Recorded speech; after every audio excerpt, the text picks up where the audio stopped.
received a message from Terrace Khan asking me to come. It is nothing, dear cousin. I will attend to it. I will attend to it. Rest yourself. Boone! Boone. Welcome, Boone. Welcome.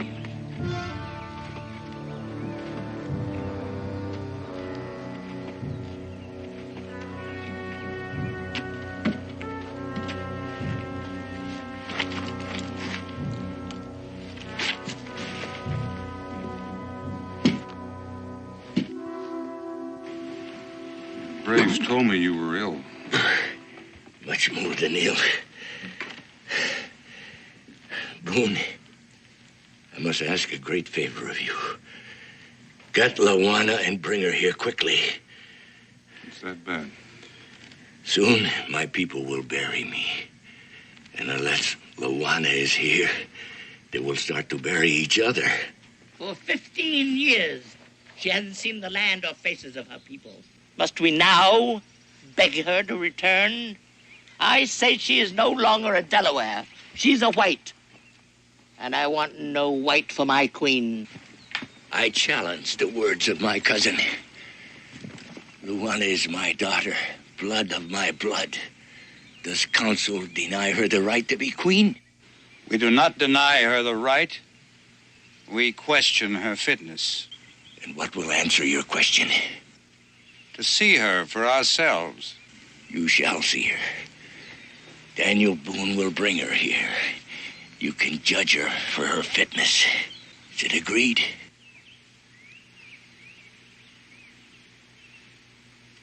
It is agreed.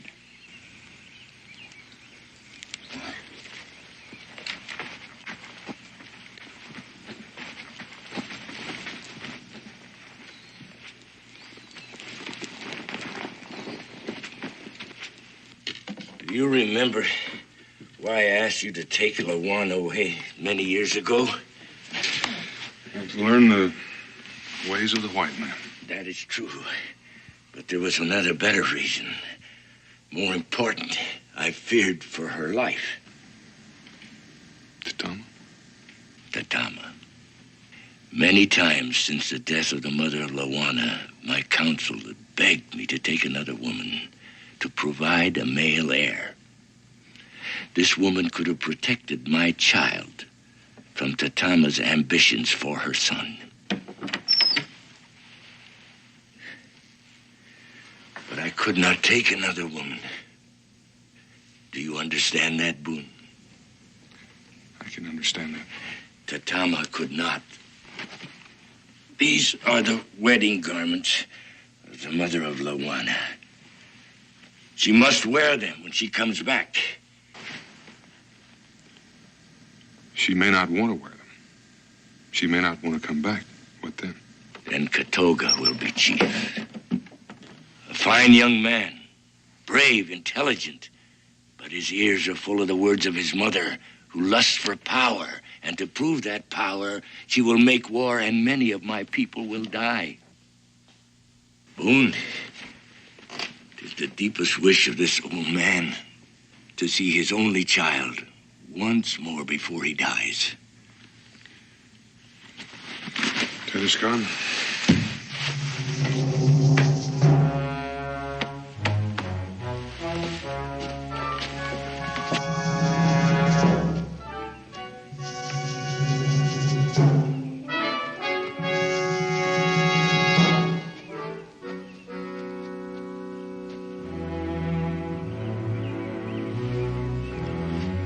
She must not be allowed to return. I wish it were not necessary. Is it necessary for you to become chief?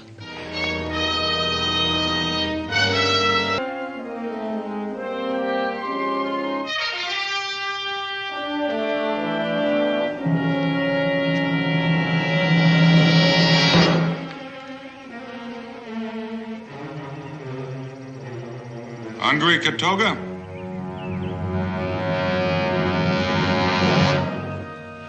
Help yourself.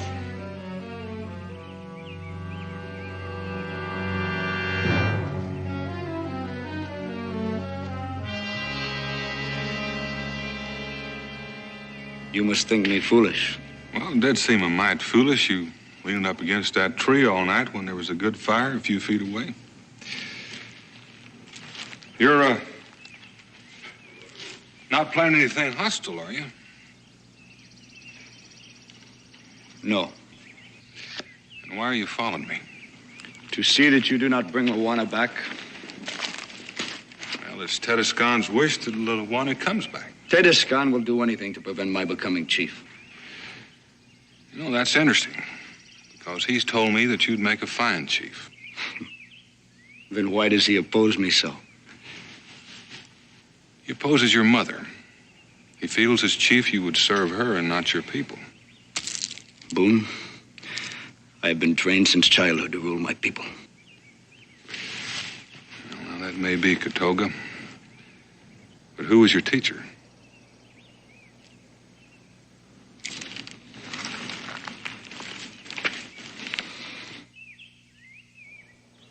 Luana will not want to come back. Well, maybe we ought to leave that up to her. She's still Tedescon's daughter. She will have forgotten by now. If I dance one more step, I shall collapse. Well, you should rest for just a moment. This won't be over for hours. Just one, William. Thank you. First, you must have one more dance with me, Pa. Not on your life, my dear. come Oh, on, no. William. As far as I'm Please, concerned, please. your engagement party is over. William, I've got to please. save my feet for the wedding. Oh, there you are, Louise. For a minute, I thought you'd run off and eloped with somebody else. Mother. Father, you must convince Father to dance with me again. Oh, yes, one more. Away with you, boy. I shall dance only if I'm carried.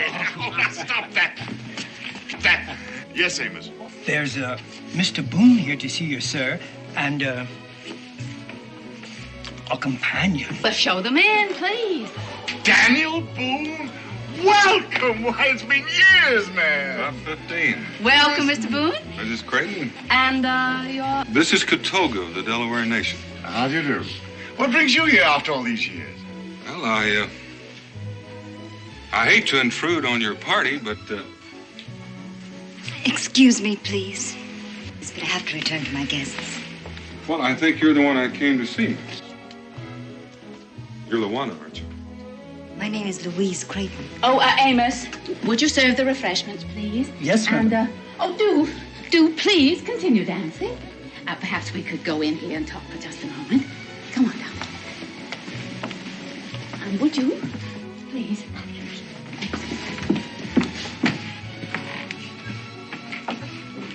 Now, darling, don't be foolish. You know that it was Mr. Boone who brought you to us. And you were called Luana when you were a small child. Of course, Mother. I'm sorry. Why did you want to see me, Mr. Boone? Well, your father sent me. He wants me to take you to him. My father? Come now, Daniel. You know the child's had only one father, me. She doesn't even remember Tedescan. What could he possibly want with her after all these years? Tedescan is dying. He wants to see his only child before he dies. He wants her to take her rightful place as queen. Queen? Queen of what, for heaven's sakes? Queen of the Delaware Nation. Nonsense. That's enough, Father. I'm sorry to hear Tedescan is ill. He's a great man, a fine leader. But believe me, Louise is no more fit to be Queen of the Delawares than I am to be King of Prussia.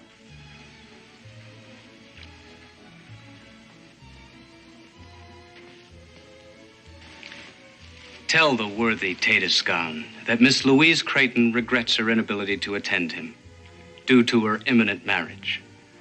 You see, Mr. Boone, this is an engagement party. Louise and Farley are to be married in the spring.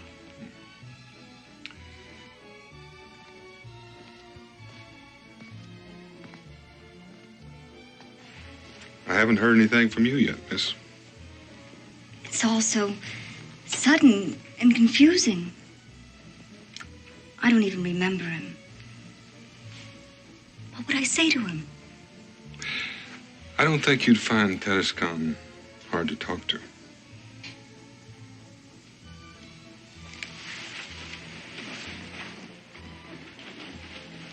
Mother, I know. It's a hard decision. But you're going to have to make it for yourself. Oh, my dear daughter, I don't want you to go. But if you don't go, you may regret it later on. Mother, I must say, I don't like the idea of Louise traipsing off into the wilderness with this. Oh, the whole idea is ridiculous. Would there be any danger, Mr. Boone? I can promise you she'll come to no harm. I know I can trust you, sir. Louise will give you her decision in the morning. If you decide to go, Louise, I'm going with you. But don't count on it, Mr. Boone. Come on, Louise. Oh, Mr. Boone, you must be very tired after your long journey. Amos? Yes, ma'am. He'll show you to your room. And the Katoga. Katoga.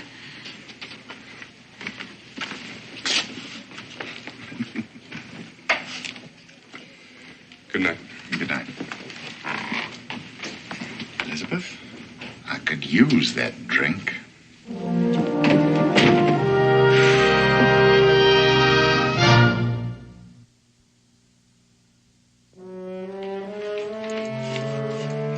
Take the trunk, Amos. Yes, sir, Mr. Farley. Come back for these. Yes. My. Looks like you got enough clothes here to last you for a month, honey. The bare minimum, Father. I haven't packed a single thing I won't absolutely need. Well, you must take this one because it brings out the color of your eyes. And on a warm evening, I'm afraid you all have the wrong idea. Luggage is out of the question. We're walking all the way. I think you'll find this better for traveling than anything you have in those valises. It was your mother's. She can't possibly wear that. It's very soft. Delaware women have strong teeth Strong teeth? to chew the skins and make them soft.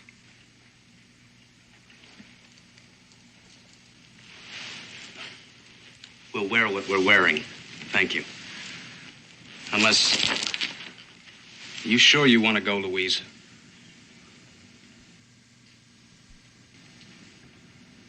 Yes, I'm sure.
Was it necessary to be so rough?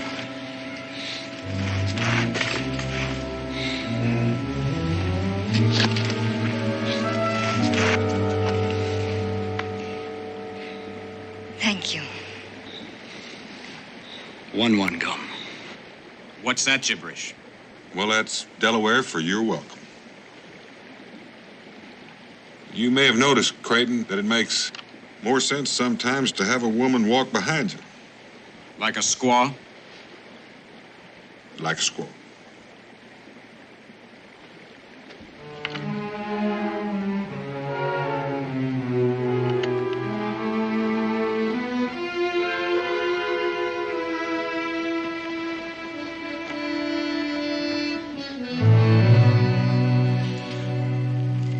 The Delawares, they're not like most tribes you've heard about.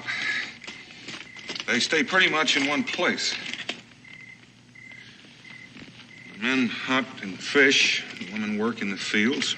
They're much like any other frontier people. They have a lot of pride, a lot of dignity. And their chief, Tedescon,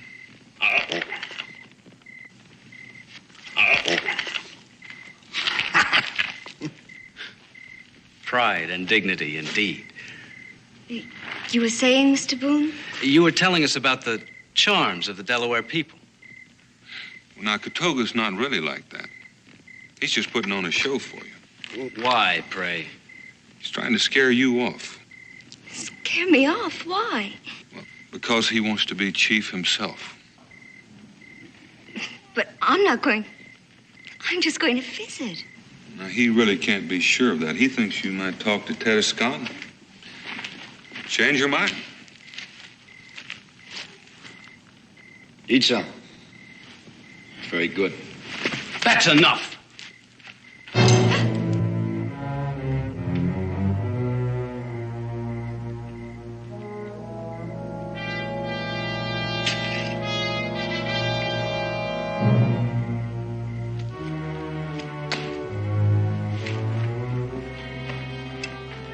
Delaware women do not waste food. Nor should they, I'm sure. For they can't afford to. But Miss Creighton does waste food. She does not know how it has come by, nor does she care. She only knows that it is there and in excellent abundance, and that's all she need know. In short, she is a lady. But that's something you savages wouldn't understand. Come on, Louise, we're going home. All right. Before you leave, I want to ask you a question first. Are you really all he thinks you are? We were raised together, remember? I'm talking to you. I don't understand. I think you do understand, but I can be more specific. Are you helpless, ignorant, in short, a lady? Is that all you are? Whatever do you mean, all? I think she knows what I mean. Don't you? I do know where food comes from, Farley. Hard to believe, isn't it, Farley? I don't know what you're trying to do, Boone, but my fiancée has had just about enough of it. Your fiancée also happens to be Tedescon's daughter. Aren't you interested just a little bit in knowing what that means? It means she's the daughter of a dirty, ignorant savage, which is something I shall always endeavor to overlook. Don't trouble yourself. Louise, I didn't mean it that way. Louise.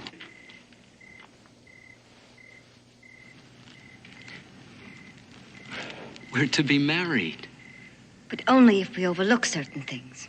Isn't that true? Yes. I won't have a squaw for a wife. Do you think you can overlook my parentage, Farley? Don't you see a certain family resemblance? Louise, wait! You stay here.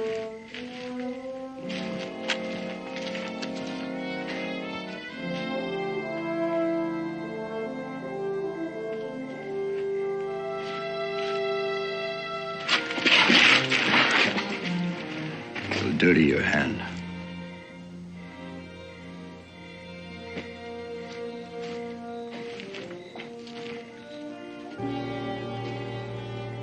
I'm sorry I'm causing you a lot of trouble. Yes, you are. I made a promise to, well, how did Farley put it? A dirty, ignorant savage. But I plan on keeping it if I can. Luana, you can go on back with Farley, all right. But on his terms.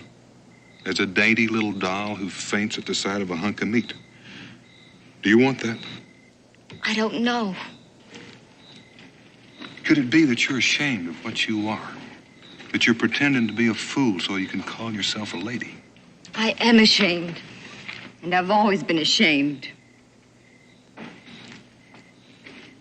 Why, Luana? Because you don't know anything about Indians except what you've heard. You know, most people don't hate Indians. They pity them. They want to uplift them. Which pretty much means that they think they're inferior. I suppose it does. Take Katoga. Would anyone in their right senses dare pity him? No. No. because he's proud of who he is and of what he is. And so should you be. You're the daughter of Tedescon, a great ruler of a proud people. Feeling inferior the way you do, you may not be worthy of him. Mr. Boone,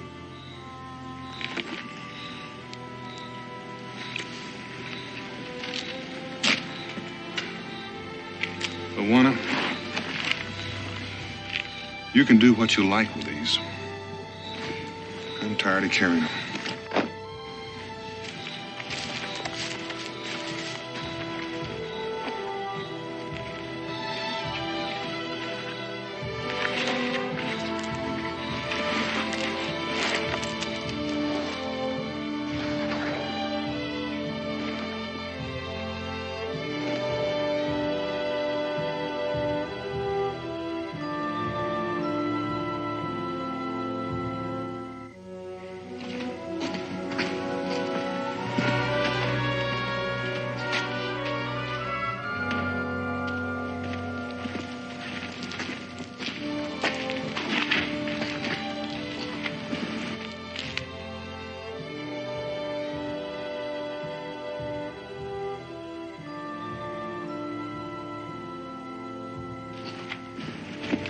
What the devil does this mean?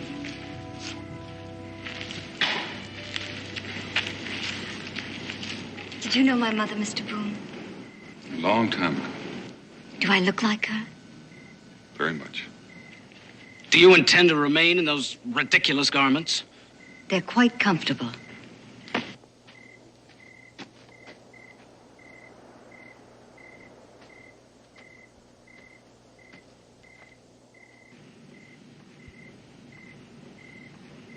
Will you teach me to speak Delaware, Katoga? I must have known it once, but I've forgotten.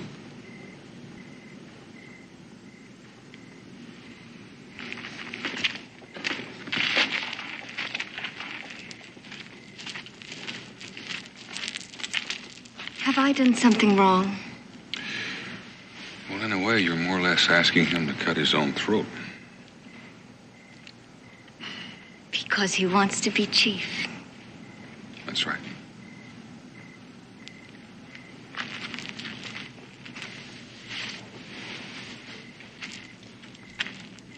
You didn't answer me, Katoga.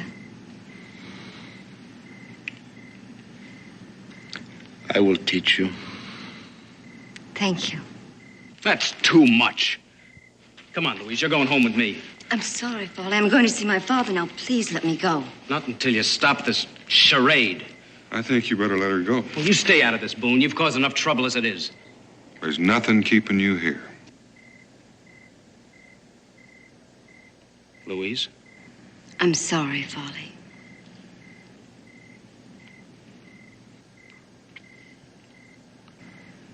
It isn't the same anymore. Can't you see that? What shall I say to to my parents? Tell them, thank you very much for allowing me to make my own decision.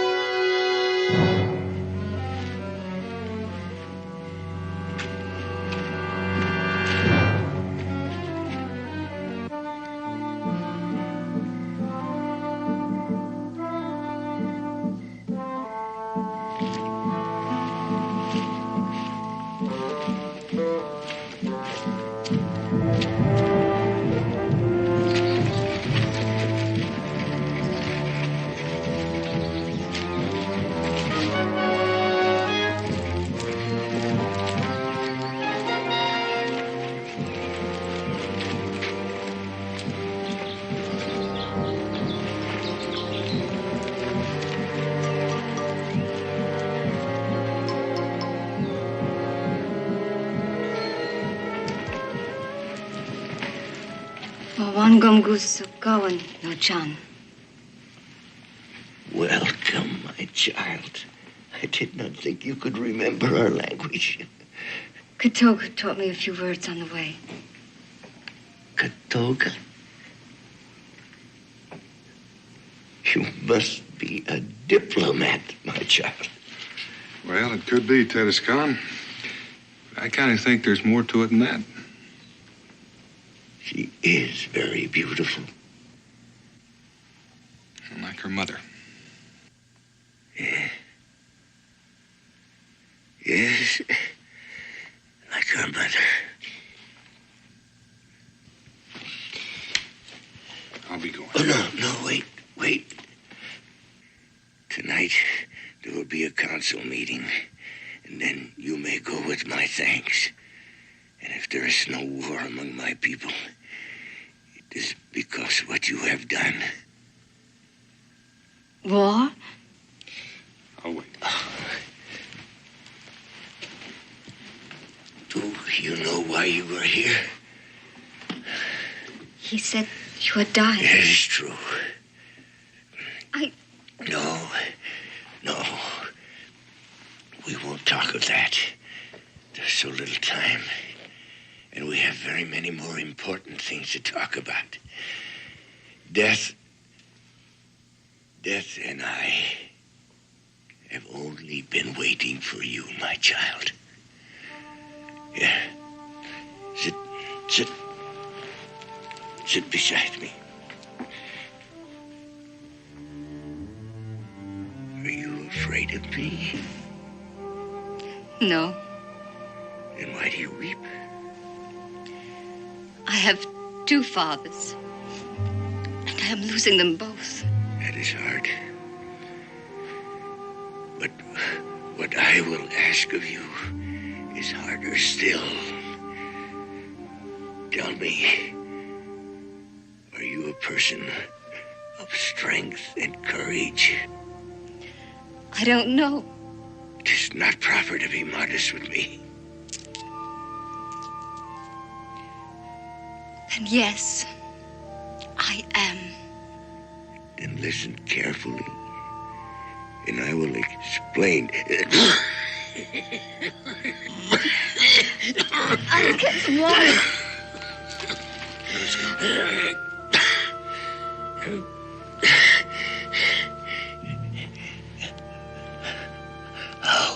How does she seem?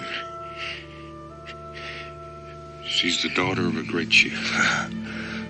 Oh, Boone, I must ask you to do one more thing for my people.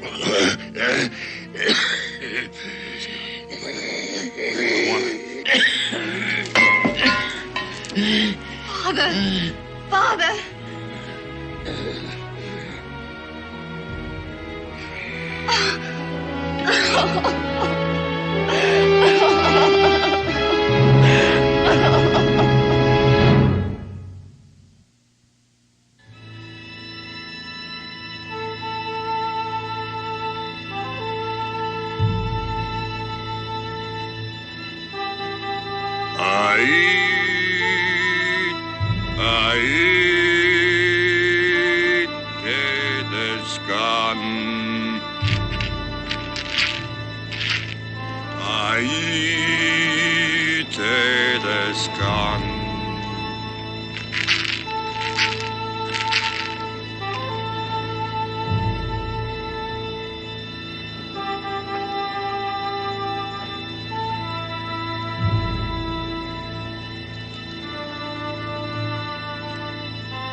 I loved him too.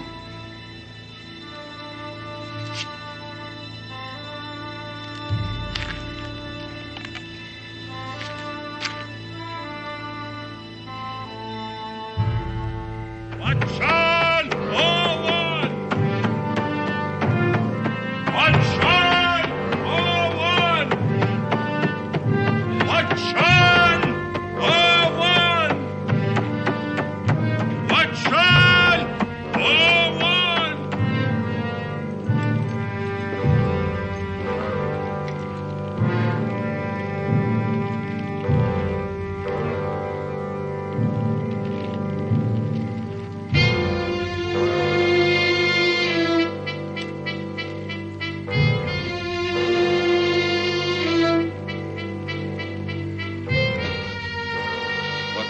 disturbs our council? I am Lawana, daughter of Teduskan. I claim the right to sit with the council in place of my father. You may sit.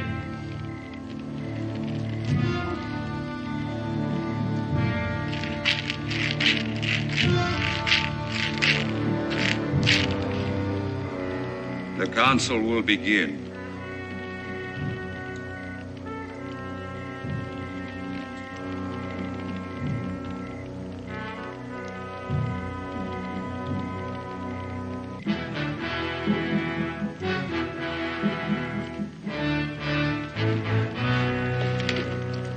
In the name of the spirit of the feathered robe, I command the presence of the chief maker. Who commands the presence of the chief maker? Lawana, daughter of Teduskan, rightful queen of the Delaware nation.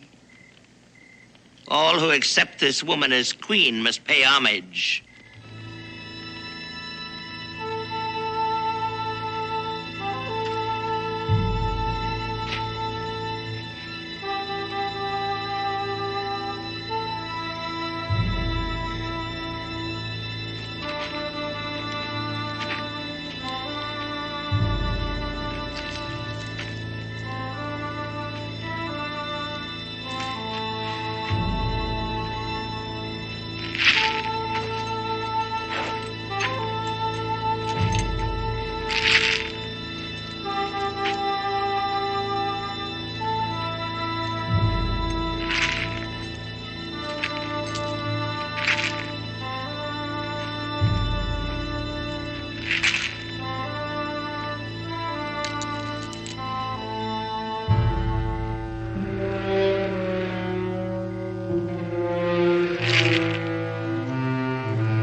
I demand the ancient trial of kings. The right of Luana, daughter of Teduskan, has been challenged. One who cannot accept the challenge cannot rule. Is that not the law? It is the law. Do you accept the challenge? I accept. Do you understand what the trial requires? That only the bravest may endure it? Only the bravest is fit to rule. It is your right to stand guard over the place of trial. I will stand guard. It is your right to choose one to stand guard with him. I choose Daniel Boone. Does Daniel Boone agree? I agree. So be it.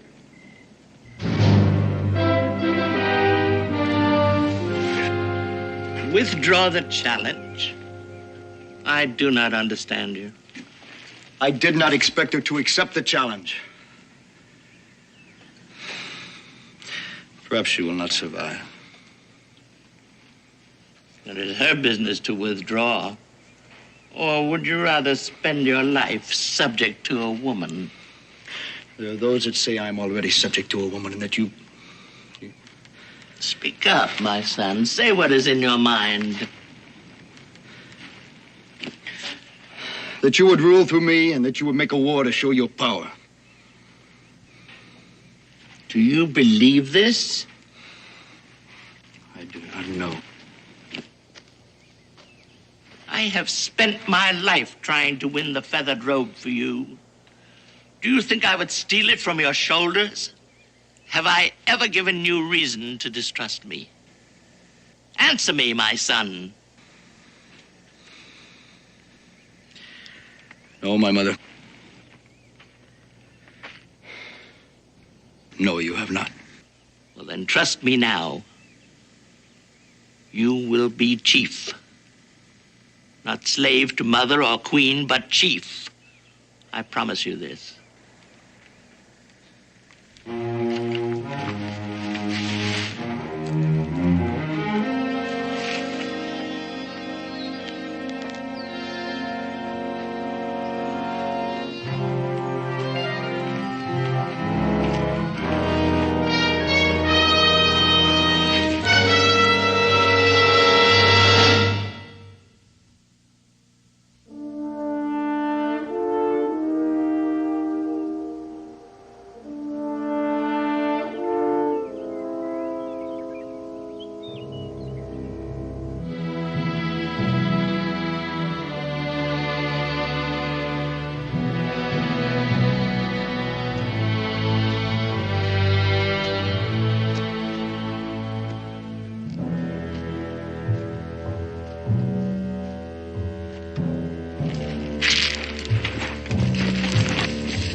Stop this, Katoga.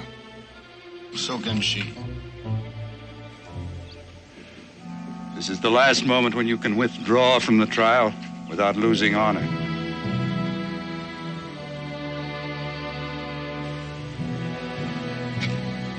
Let the trial begin. So be it.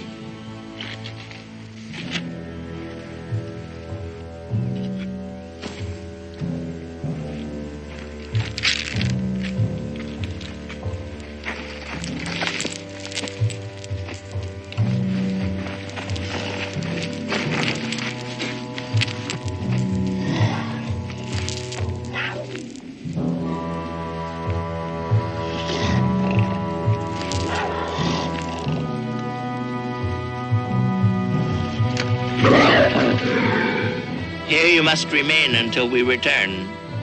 You will touch no one will touch you. You will eat nothing, nor will you drink. If at the setting of tomorrow's sun you have survived the trial, I, Tatama, chief maker to the Delaware, will place the mantle of the feathered robe on your shoulders.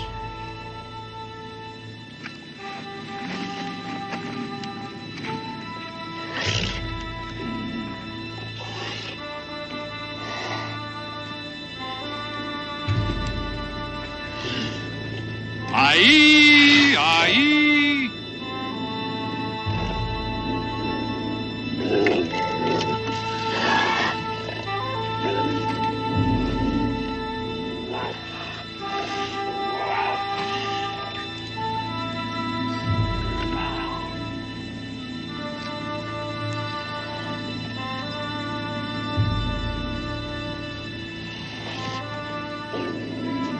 Oh, Great Spirit, the destiny of this woman is in your hands. To interfere is forbidden. You, Katoga, and you, Boone, will remain to see that the will of the Great Spirit prevails.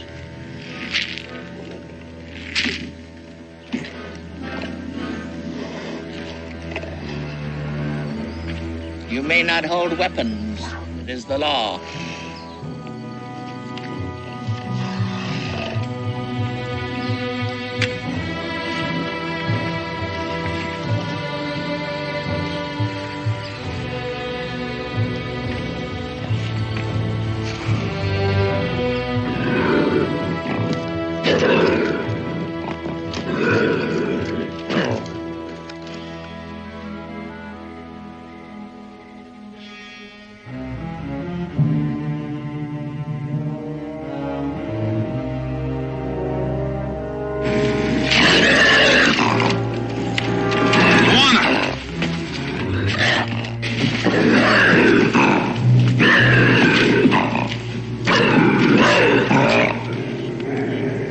fall asleep.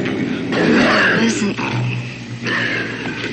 was thinking about white wine.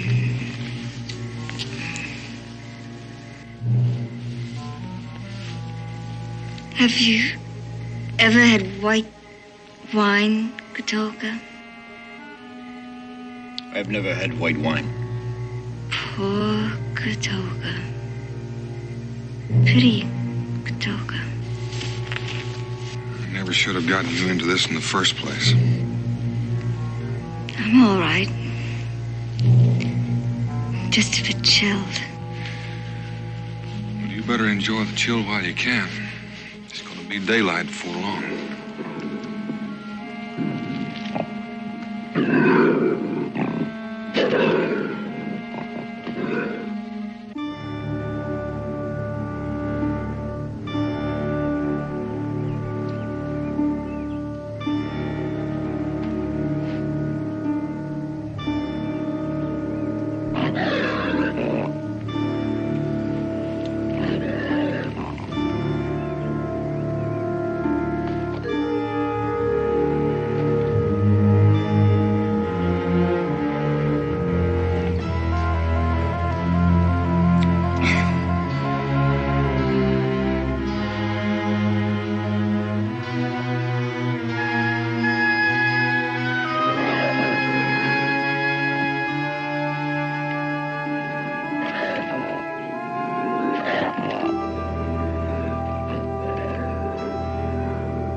Can't take anymore. She need only loosen the thong. I'm gonna take her down. She must do it herself. Stop it. Katolka is right. Let me alone. Please.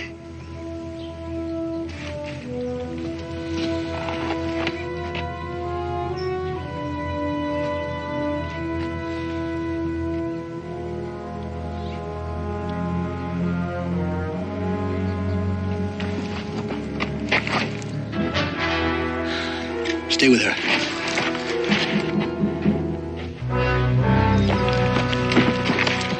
What are you doing here?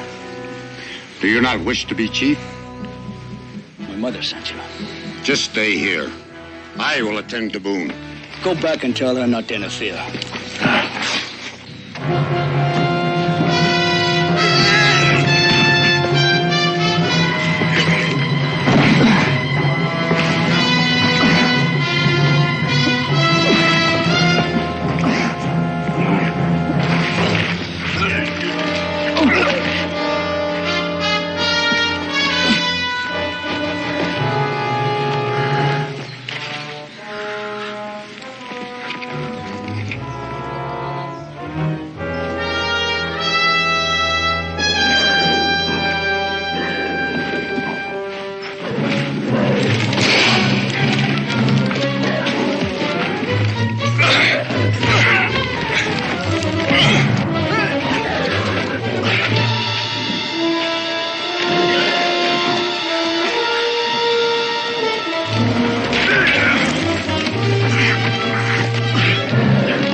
Katoga, are you all right?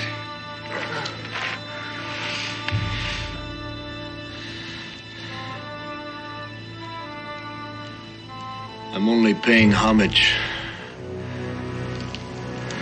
to my queen.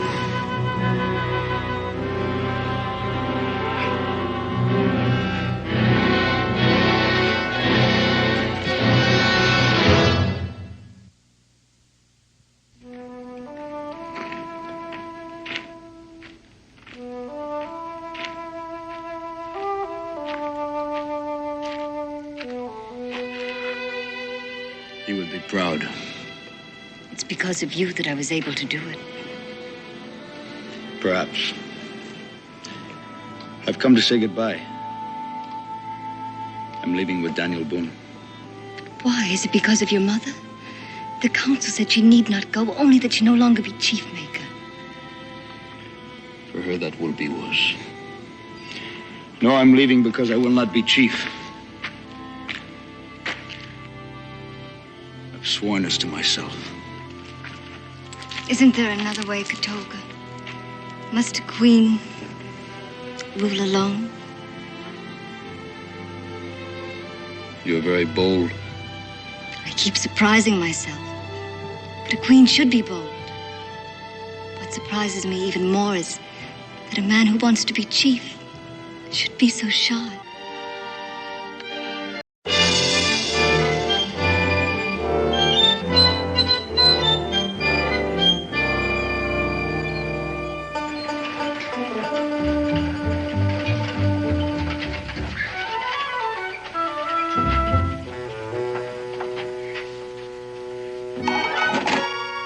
Here, Dan. Becky, we haven't got room for any more of these things. Well, can't we stow it in Sally Martin's soap kettle? There's no soap kettle. Oh, dear. It must still be on board the ship. That's all this wagon needs is a 100-pound soap kettle. Now, Daniel Boone, we only bought what the people back home have to have. The way Cincinnati's been lately, Boonesboro might as well not have a store. Oh, don't fuss. I'll go see if it's on the ship. Well, never mind, I'll go. Just in case anything else is forgotten, I'll go along. I'd better tell Israel.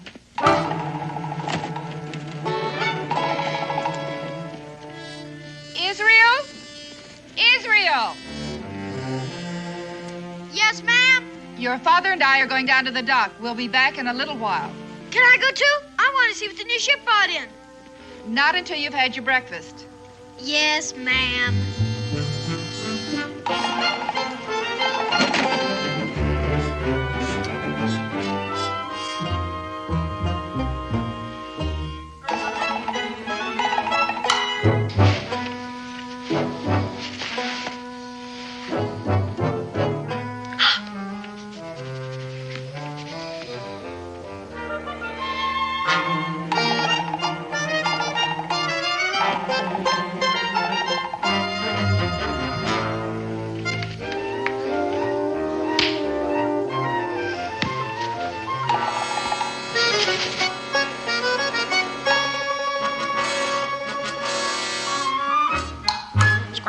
Square deal.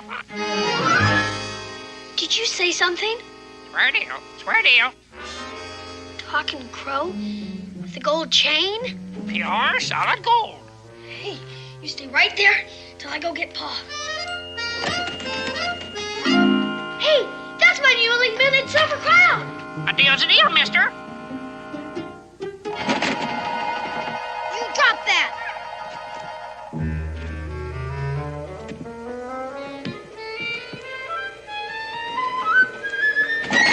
Doggone you!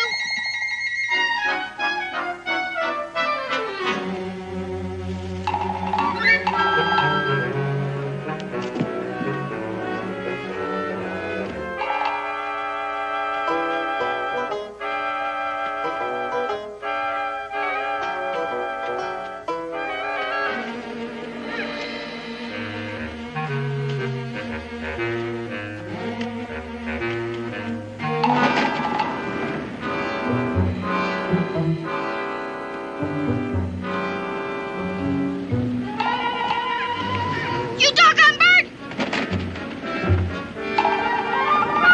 Drop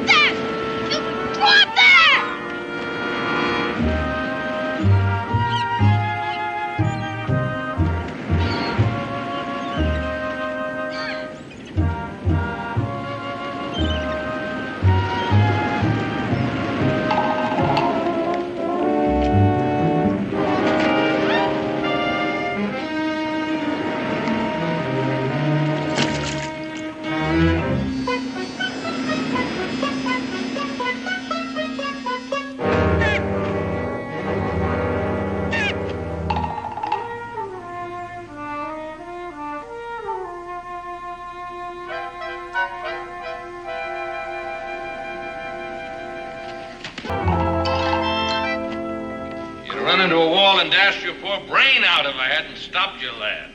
Yes, sir, I suppose. Was that a real man? That he was. So small. Yeah, that's why we call him Short Joseph. He was a good shipmate. Will Scataway's my name. I'm a seafarer lad. Israel Boone. What was that name again? Israel Boone. My father's Daniel Boone. You probably know him. Israel? I had a shipmate named Israel aboard the old Peril. He ended up climbing the king's rope. Does that mean hung? Aye, that he was. The king's robe. Died cursing as noble as a belted earl. Is he a pirate? Now, if you're going to use that kind of language, yes. The Jolly Roger was our flag, lad. Buccaneers politer. Square Deal's his name. The deal's a deal's his motto. He stole my newly minted silver crown. Stole? You mean he took it without giving you something in return? A bundle of needles. Well, then stole ain't the word, is it, son? But they weren't even his needles. He took them off my pa's wagon. A deal's a deal. If I were you, I'd hold my tongue. Your honesty is in judgment. Ah, my lad, he takes to you. Here you are, Square Deal. He also took to my silver crown. Well, you shall have it back, my boy, if that's what you desire. Why wouldn't I? Israel? That name takes me back. I tell you, suppose you take back your silver crown, eh, lad? And you give him back his needles. Nothing gained, nothing lost, right? But suppose the next time he's to bring you something 10 times worth what he takes. Where would you stand then, huh? I don't know how you mean. Well, you go back on him now. Could you take advantage of him then? No, you couldn't. Absolutely not. Will you share a little rum with us, huh? No, sir. No, thank you, sir. All right, here you are, Square Deal. There you go. Now let's see. What can I offer you? A coconut. Coconut? Nectar and ambrosia from the South Seas, my boy.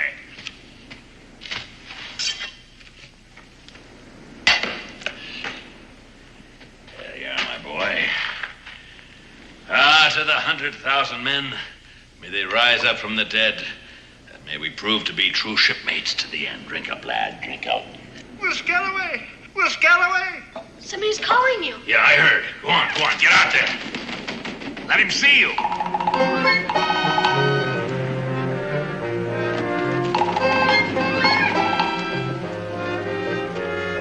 Will, why didn't you sing out? I came with... Belay that! Son, you'd better go. Fly with me, fly with me. Thank you, I'd like to. Glad to meet you, sir. Yeah, same to you. Tink you for the coconut. Yeah, thank you for the coconut there. Will, That's a Daniel Boone's young sprout. Daniel Boone?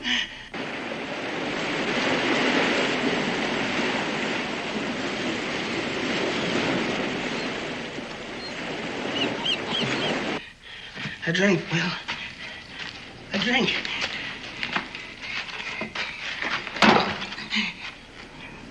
Have you got the captain's scrimshaw chart? I got this from a hand. Huh? Fool, you let him here? You mean he knows where I am? No, nobody follows Judd less than I let him. That's why I was by the captain's side at the end. How did you get the chart? Supposing I don't want to say. I spent years with him in the South Seas before he ran out to Jolly Roger. And I'm the only man that can read that chart. If I croak, you'll never get one doubloon from off the golden line. The captain was a pretty clever man, burying his boys and his treasure. And without his chart, you can dig this cove from end to end to end. Poor Judd. There's a chart. What'll you do with it, mate? Curse he for croaking. Curse hand for croaking. Where's that chart?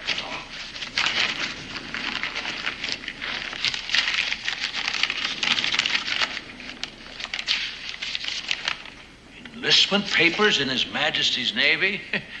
Now, what'd he keep these for unless he wanted to be hung for desertion? Kill all the bloke. I never knew the old buzzard was married. Nancy May, that's a pretty name for a wife. It's on him somewhere. I know that.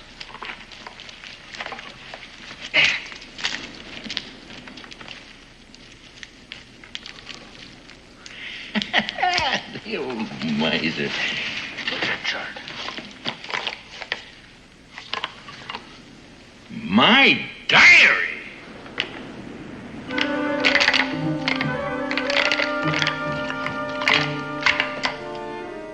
Captain's mark. The Golden Lion, the ship's longboat, the Pearl itself, and the captain holding a trident.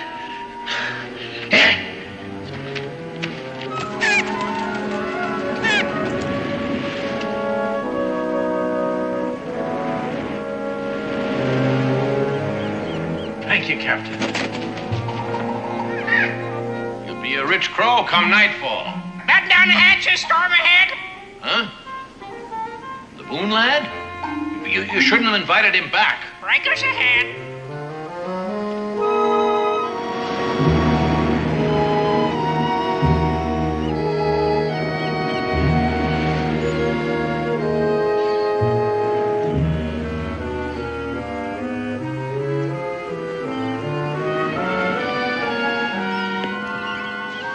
That's at hand. Come a little closer. Want to miss you. The true shipmate.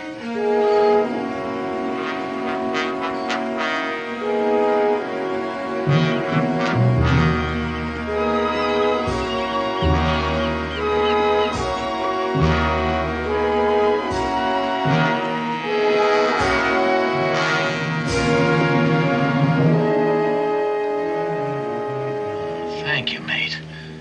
I thought she was alone. Gotta think this out. It isn't as if we were in plain view for them to see. Judd couldn't find us, and he knew where to look. But if they are lucky, you whisk this away whilst I make a deal with Hand. And if I can't, well, the good Lord made the two of us smarter than the three of them. And that's in our favor. Where could that Judd have got to? Either he stopped bleeding or it don't show on these rocks. I don't like this place. Why'd he come here? This be Black Cove, dummy. Treasure's buried hereabouts. I ain't dumb. Don't call me dummy!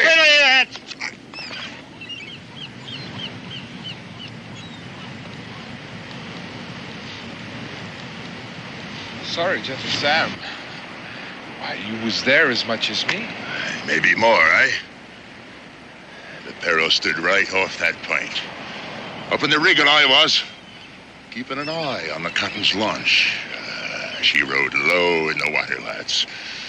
From the weight of gold doubloons. I always admired the captain for that bit of work. Went ashore he did with 4 men. When he come back, he's all by himself. Not a scratch on it. Well, the captain's gone. The riches of the Golden Lion are ours. Aye. After we get the captain's map away from Judd. Now, he's got to be hiding underfoot someplace. Might be held up in a cave. Listen to Gentle Sam. He could be right at that.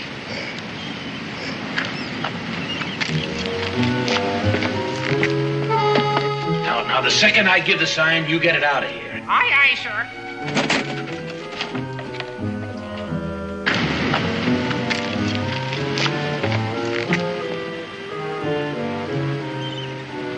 Maybe he's hiding over there in them hills.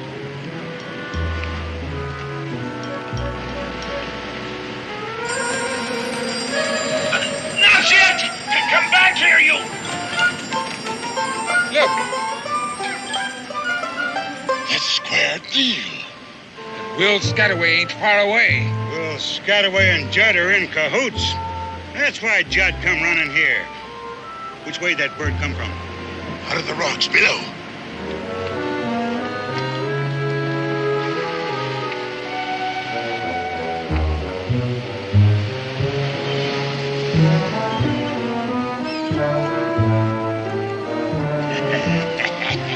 Right where I say. Spread out. Keep low behind the rocks. They know we're here. Watch out for Will Scataway. He'll have a trick up his sleeve.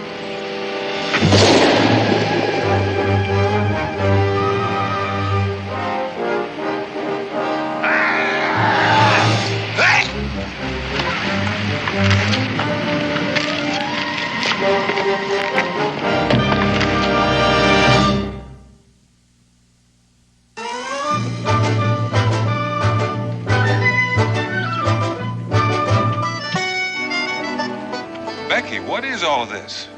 Well, the plow is the one you ordered for the Jimsons the day we arrived in Phoebus. Here's the bill of lading. The rest, I guess, was delivered with the plow. Madras cloth, licensed by the East India Company, delivered to Rebecca Boone at the sign of the Dolphin? I needed it. I suppose we couldn't have made the trip without this fancy plate. Oh, Dan, I'm so tired of our wooden ones. I'm even afraid to try to read this Chinese writing. I fancy it says tea. Cincinnatus hasn't had an ounce since spring, and everybody needed it. I can think of one person who doesn't need it. Oh, I'm not riled at you, Becky, but... Thank you very much.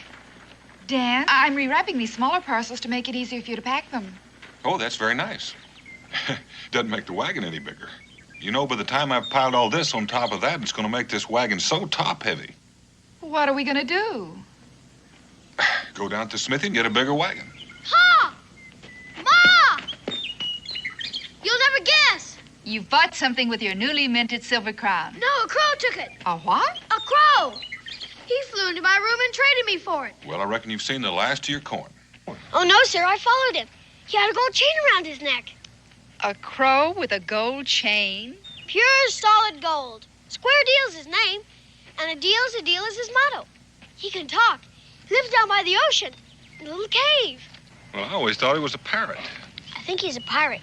If you use that sort of language. Buccaneers plied her. Oh, Israel. His best shipmate was named Israel, too. But he ended up climbing the king's rope. What? They hung him. Daniel. I'll talk to him when I get back. We're leaving tomorrow, I hope. And high time.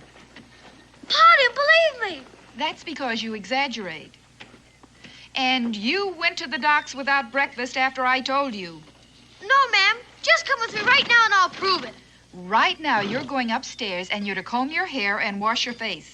And then you're going downstairs and apologize to Mrs. Browning for being late. And then you're going to ask her to please feed you. But, Ma, won't you please listen? Did you hear me?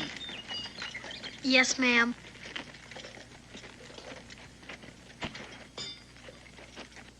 Hey, these are pretty. Yes, ma'am. I'm going. But I did say talking crow. Oh, heavens to Betsy. Talking crows. Gold chains. Pirates.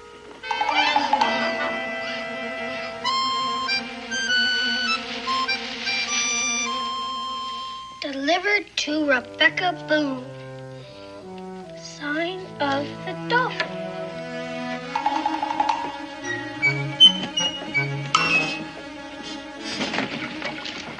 Hi. Ahoy, mate.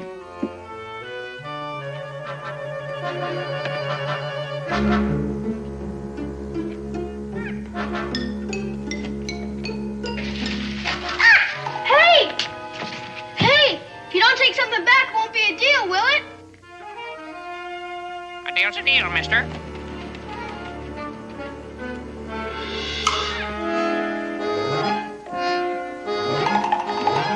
Well, at least you got something.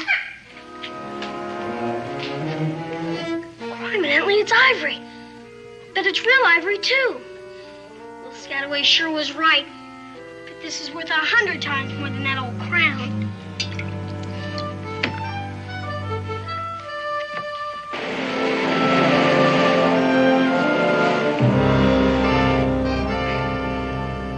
Where is it, Will? Stand up. What'd you do with it? I don't know what you're talking about. Next, I suppose you'd be saying you don't know Judd neither, right? I knew Judd, Gentle Sam. See, I might have admitted I did. Why shouldn't he? It don't do us no good, and besides, we know he knew Judd. Hey, that's right. We were all shipmates on the Peril, weren't we? Stand up. Hey!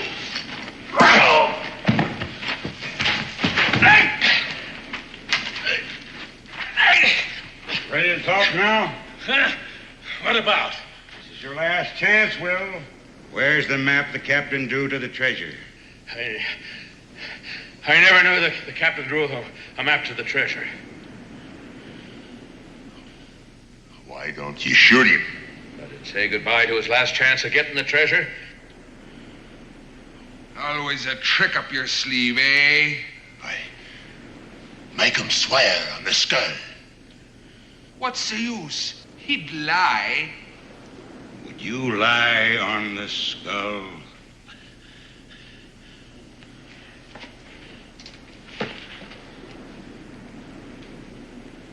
This looks like Short Joseph. It is. He couldn't lie on Short Joseph. Not hardly. Now listen to me, Will.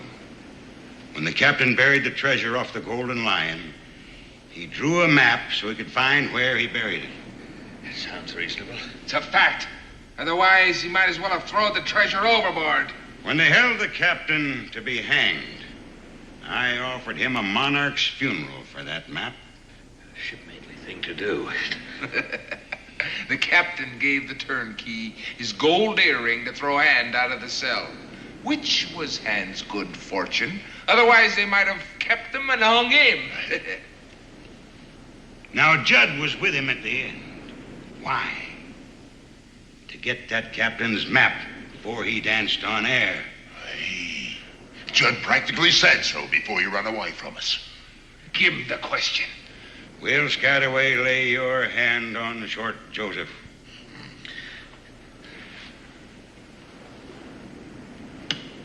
Where is the map the captain drew to the treasure? I swear on Short Joseph, I never knew the captain drew such a map. And I never saw such on paper or parchment. He lied. He lied on Short Joseph.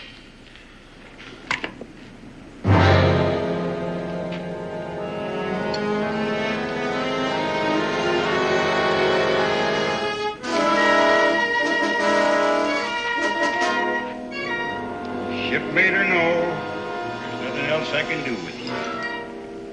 Hand! Look at this. The map was folded up inside. Square deal. Will knew I'd be after Judd, so he sent that bird away with it. Where'd he take it, Will? There's no use of asking a man that'd lie on Short Joseph. Well, when a man lives right, his rewards come to him. I must have been living right, not even noticed it. There'll be no getting away this time. Abandon ship! Abandon ship!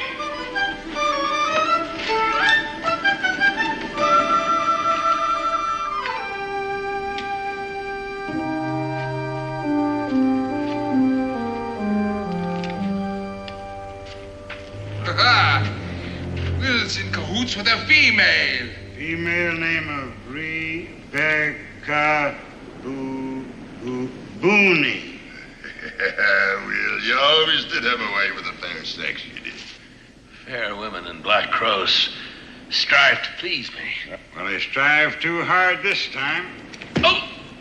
She wanted you to know she got you, Billy Doo. Now, we know where we can put our hands on her, and I got ways of making female women talk. Females don't stand up to me the way Will does. You want me to kill him? No, tie him up.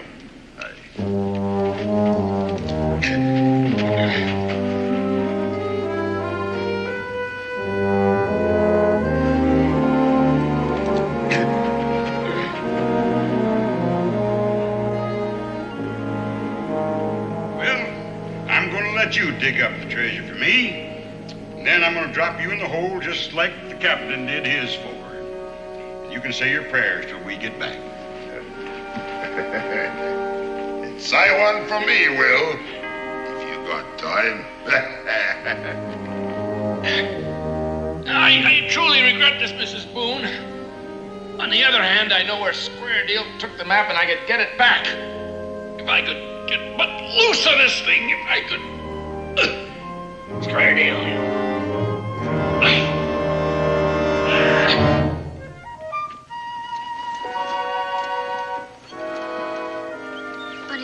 ivory, huh, Ma? It most certainly is, and the finest example of scrimshaw carving I've ever seen.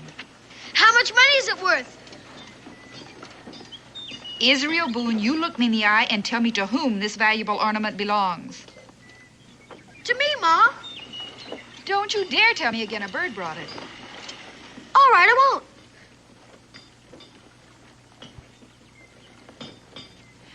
Do you know where it came from? Well, I got an idea. Israel. Yes, ma'am. Yes, I do. Then you march right back with it. But a deal's a deal, Ma. Will Scataway said so himself. He said would be mine to keep. I don't know Will Scataway, but I do know right from wrong, and I expect you to know the same. Now march. Yes, ma'am. But what if Will Scataway says a deal's a deal, and it belongs to me? We'll face that when we come to it. Now go along. And you come back right afterwards, you hear?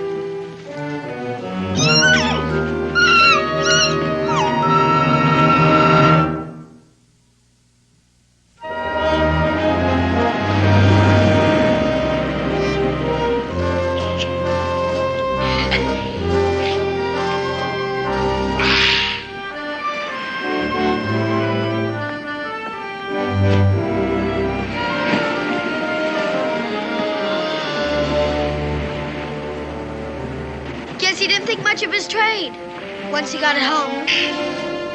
Israel! Israel, my boy! Yes, sir? Are you alone? Uh-huh. Come in, boy! Come in! Yes, sir.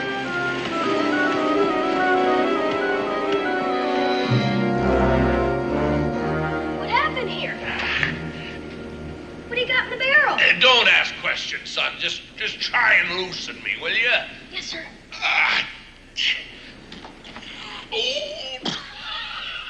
I don't think I can do it.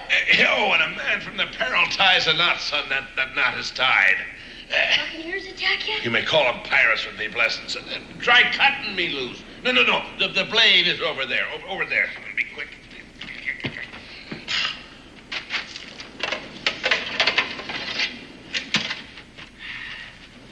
This is sharp. It had to be. Belonged to the head chopper of the Tower of London, boy. Do you mean he cut off heads with it? And he did the job so neat. After he cut a head off, he had to give the fellow a pinch of snuff to see if it were properly done. Oh.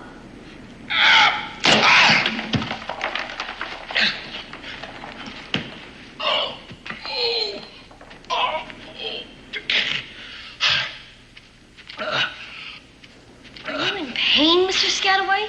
No, son. I'm just getting the circulation back in the old limbs, that's all.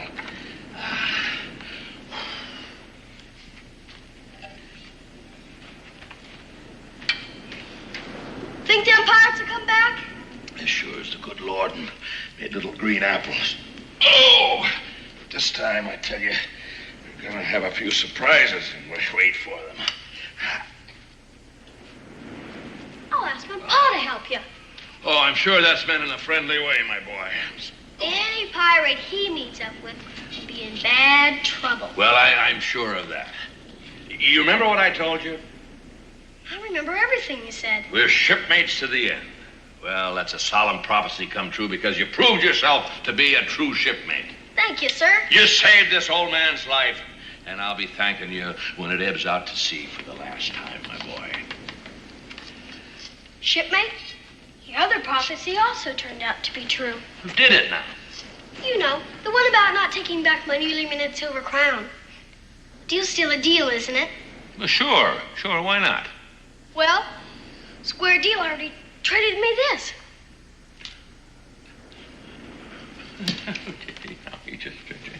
My mother said I must take it back. Well, I'm sure sentiment of noble womanhood. Your mother's a fine... I know that. I really do know that. She just wouldn't believe me when I tried to tell her that a deal's a deal. I think she would if you told her. I said, if you just explained... I heard, Israel. I heard, son. Maybe some other time. Yeah, maybe some other time. Sure, why not? Except we won't be here. You won't be here? Well, why won't you be here? We're going home. All Ma and Pa have done in Phoebus anyhow is buy stuff for the folks in Boonesboro. No, look, lad, before you go home, I wouldn't want you to be disappointed, see? So I'll trade you back this fine, freshly minted crown, you know, for that little piece of broken down ivory there. No, thank you. I like the ivory better. Bye. Bye, son. Wait a minute. Look, do you happen to be a card player? We've got an author's deck back home. No, that's one I don't know, authors. Well, say it out 3 Shakespeares. No, that's not what I mean. You see what I mean? I tell you what, you set up the barrel, pull up a seat, I'll get the cards. Okay.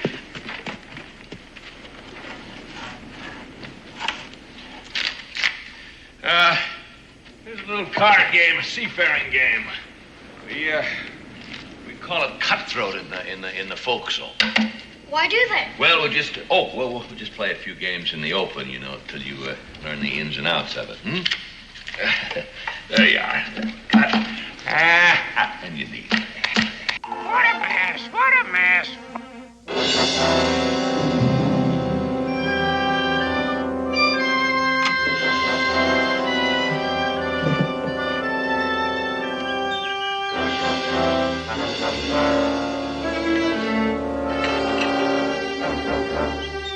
Becky?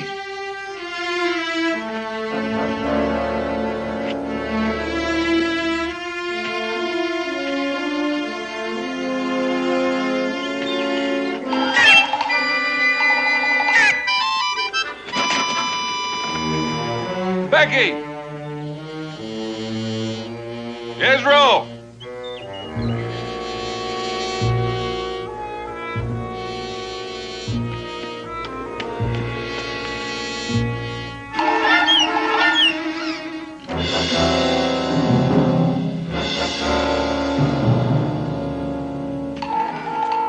What a mess! What a mess! Well, a deal's a name. A deal's a deal. Israel told me about you, but I didn't believe him. Israel climbed the king's rope. What's this about Israel? They hung him, stupid. Must be something wrong with me talking with a crow. Now get out of here. Foul weather at the cave. What's this about the cave? Batten down the hatches, storm ahead.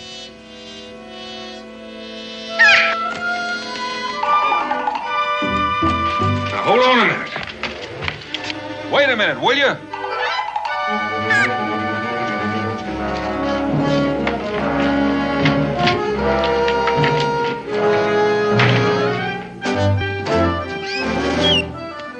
Go ahead and don't lose me. A deal's a deal.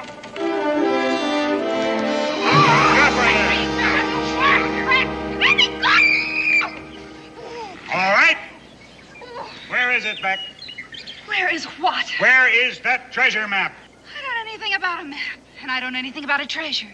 And I think you've been listening to too many sailor stories. Hey, maybe I should wallop her, eh? In a minute.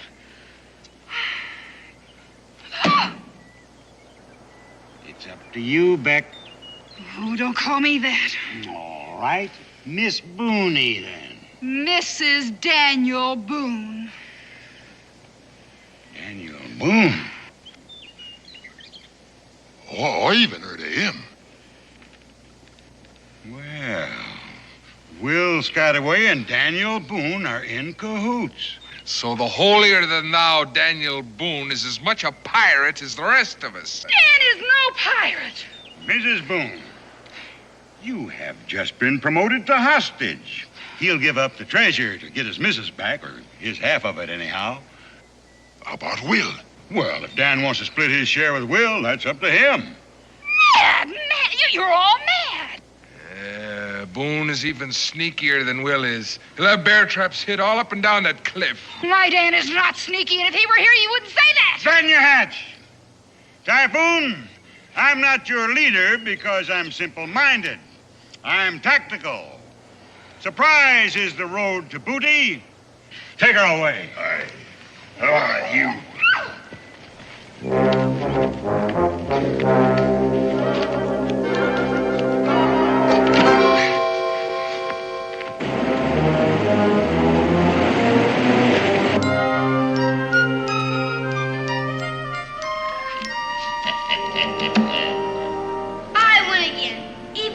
cards face down.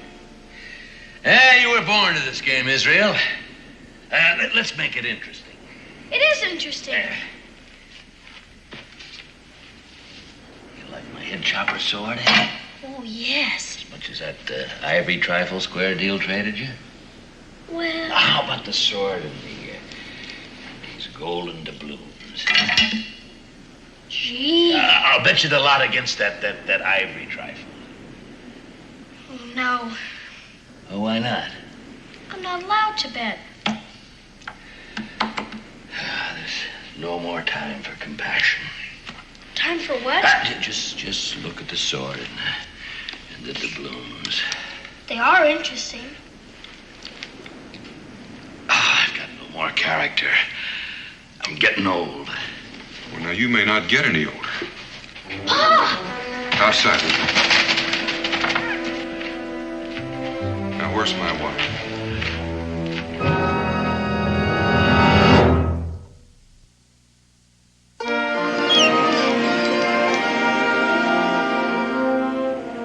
Standing watch, mate. Standing watch. You stand watch for both of us.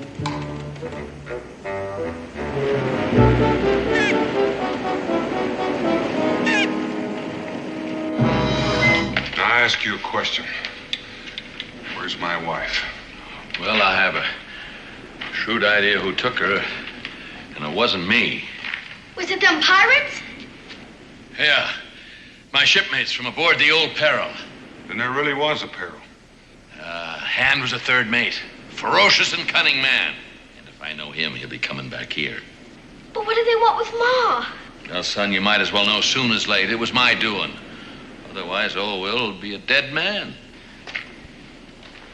Just tell it. Well, if the young sprout will... If I could just have the scrimshaw carving, have I? Israel? This is what Hand wants, only don't know what it is. Then how can he want it? Well, if I could step past without getting a hole in me gizzard, I'd...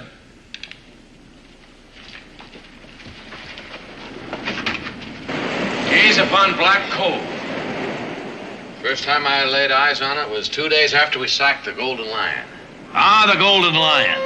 A rich prize she was. Every man Jack on the Peril put his back into the task as we raised every inch of sail and clothes for battle.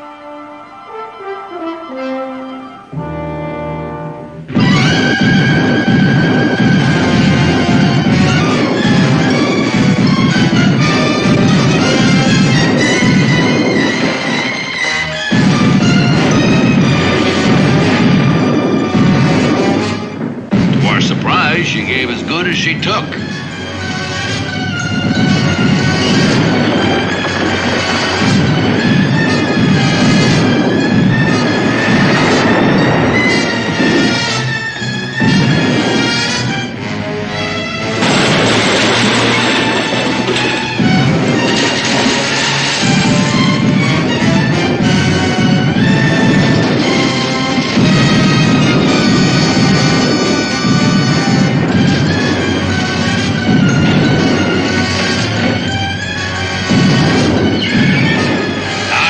See Short Joseph at the wheel when he ended his days.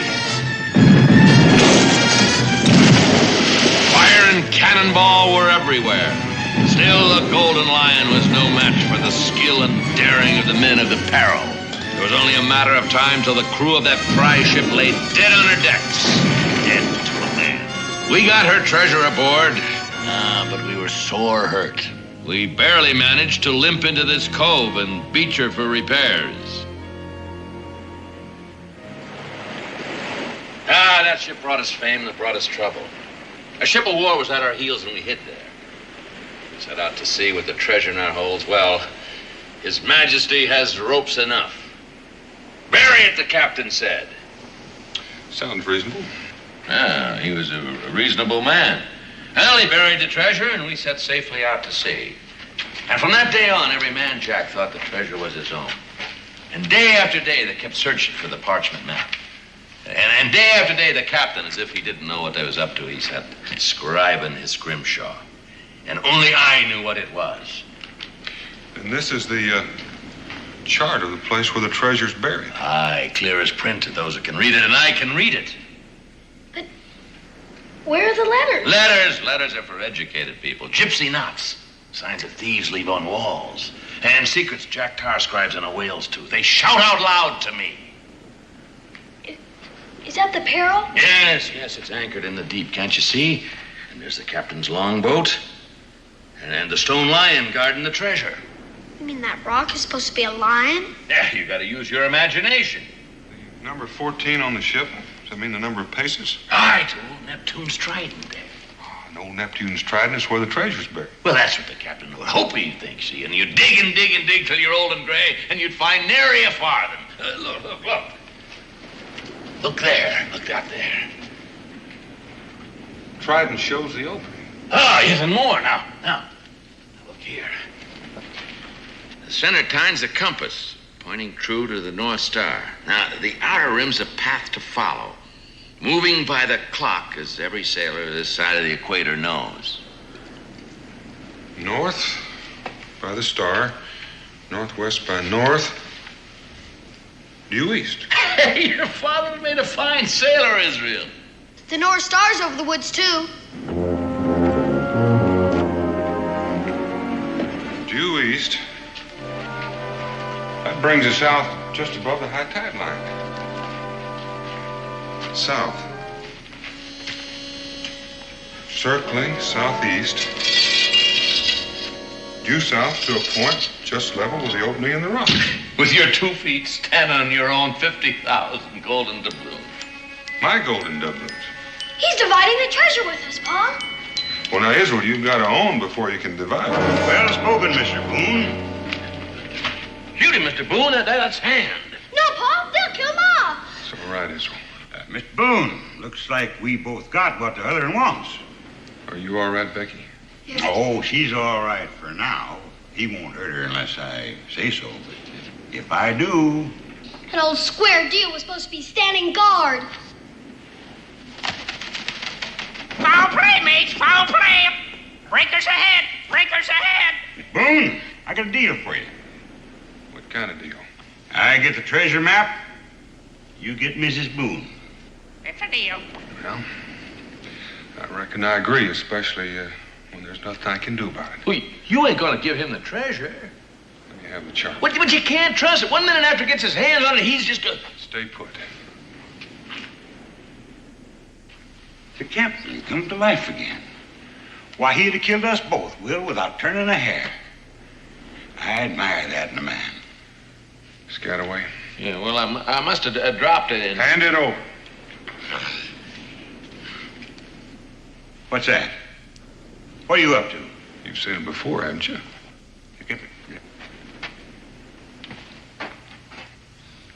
Captain Scrimshaw. No wonder we were never able to find that chart. He never even bothered to hide it.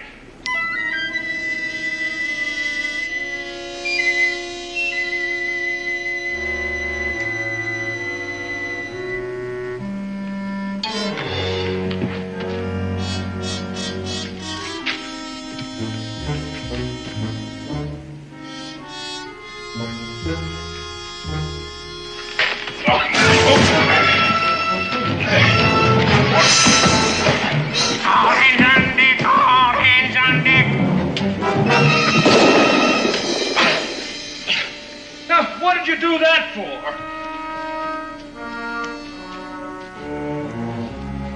Farewell to the treasure. Looks like we're going to have quite a hanging. Climb the king's rope. I ain't hanging for nothing. Either.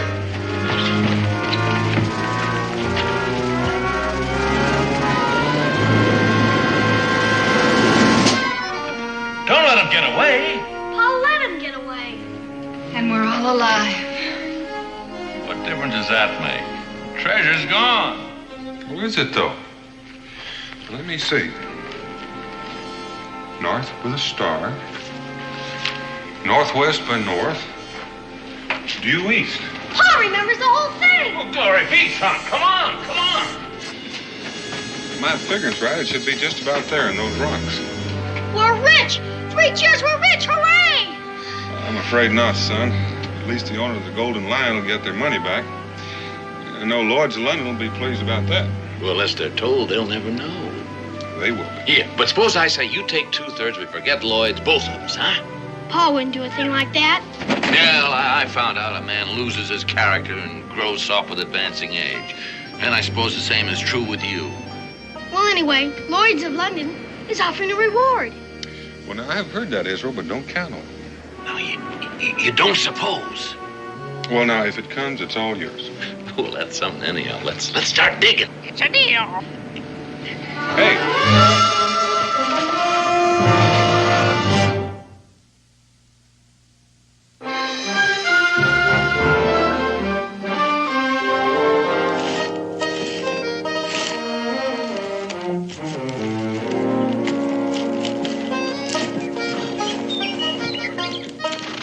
All right, Will. Aye, mate. All right, make her fast. Yeah, taut as taut can be. There we are. Ship shape. Oh, no, Becky.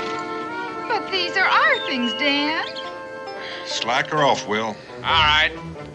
Stand by to receive aboard. Becky, you're going to have to drive. Will and I'll have to walk alongside to steady it. Yeah, if we run into rough weather, we can throw out a sea anchor. Come on, boy. Square deal. Fly with me. Oh, you have no principles. Yes, a deal's a deal. All right, move out, Becky. Yep. Well, after you visit the Boonesboro, you're going to go back to sea? Well, we haven't made up our minds. Buccaneering's pretty played out as a trade. Well, you can get some money from Lloyd's. You could buy a store in Boonesboro. Afraid I wasn't cut out to be a storekeeper, mate. Oh, I don't know, Will. A retired buccaneer with a talking crow for a partner? Well, Deal's a deal.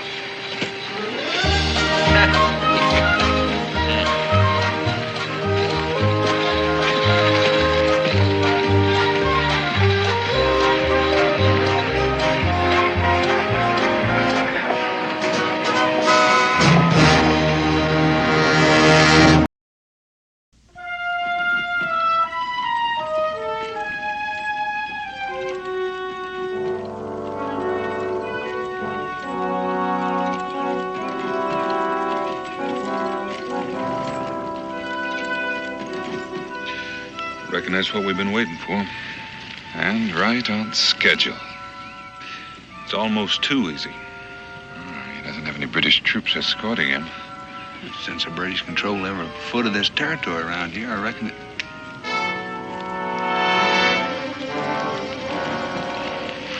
Shawnee? Yeah. Well, that's something we didn't count on. We are the British.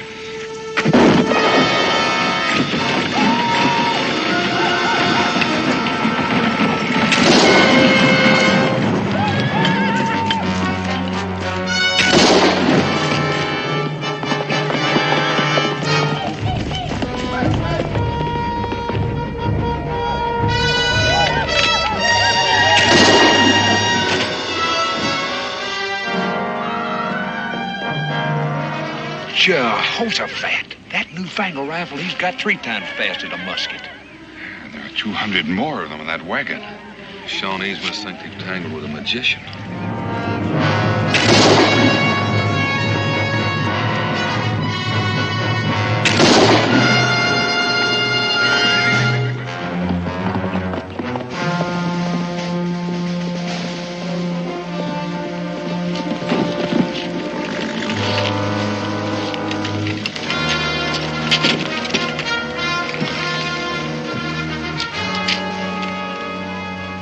Don't move, Major. I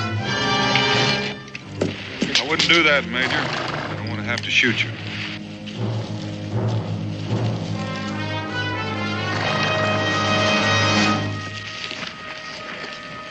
Don't be alarmed, Major Richardson. I'm not a Shawnee. You know my name? Major John Richardson, soldier, inventor, just arrived from London. With this extraordinary weapon, it could very possibly turn the tide of the revolution in favor of the British. It will, I assure you. Not as long as we have you, Major, and that rifle. And as for your generals, well, that's just an experiment. No more of them can be made without you. Oh, we have excellent sources of information. Yes, spies. Patriots, Major. The revolution has friends everywhere, even some in high places in England. Thanks to them, we know that you've only manufactured 200 of these. We know when they were shipped from England. We know that they're all in this wagon. Ain't that neat? We got the Major and the wagon. Except for just one thing. There's not a single rifle in that wagon. You were saying? What else do you know? You said it seemed too easy, Daniel. Those rifles are where they'll do what they were designed to do. To kill so many of you rebels that you'll be forced to abandon this foolish insurrection. My rifles, gentlemen, are in British hands. Your little adventure has failed.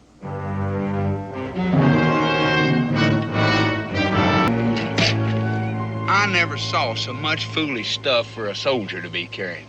He must have 10 uniforms, boots, all kinds of reading books, silver eating tools, white tablecloths. Major Richardson is a British gentleman first, Jeremiah, and a soldier second. His inventions have made him a rich man, and he's learned to live like one. He's got some kind of a machine in there. Looks like it for fixing guns. You know, the fact that he's heading for those rifles must mean our information about date of arrival and port of delivery is wrong. We British are not bested so easily by your friends in high office. You see, we arranged for false information to be circulated, anticipating just such a contingency as this. Where are the rifles, Daniel? Well, according to this, they're due to be delivered in Salem and then on to Fort Stiles.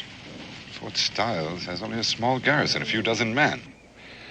According to this, 200 hand-picked riflemen are en route there to train and serve under Major Richardson. To prove the rifles under battle conditions. I think that's the idea. Rather frustrating, isn't it, Mr. Boone? Those rifles won't do them much good without you, Major. My dear man, the whole British Army doesn't cease to function if one officer disappears.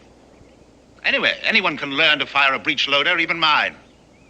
In any case, I'm of no value to you without my rifles. I think he's got a point, Mingo. Well, you ain't gonna let him go, Daniel. Not exactly. The Major arrived at the port of Boston less than a week ago, and he's never been here before. That's correct. What about it? He's due to report to Fort Stiles. Now, chances are no one there knows what he looks like. Mr. Boone, surely you're not thinking of trying to pass someone else off as me. I am thinking about it, considering the stakes. Well, they may not know my face, but my reputation is well established. Anyway, where could you possibly find anyone in this wilderness to impersonate an educated British officer and gentleman of breeding and culture? Right here.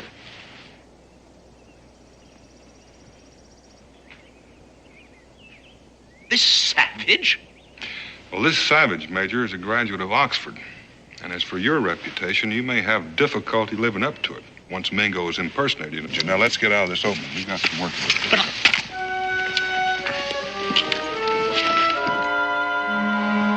All right, Mingo, go.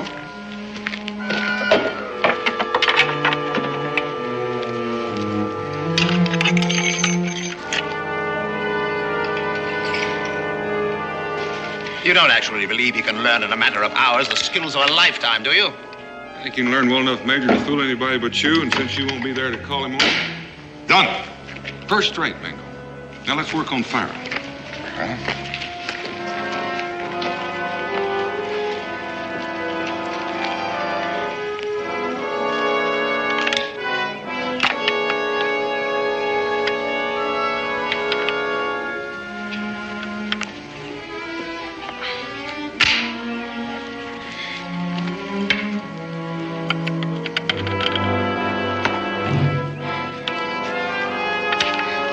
Anytime you're ready, Daniel. Fire.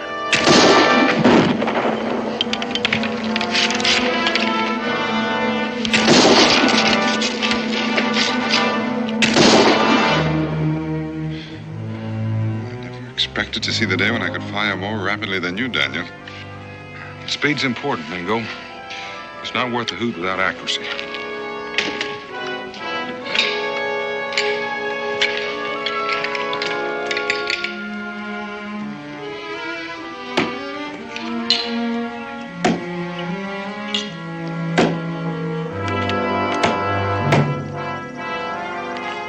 All right, fire at the same speed.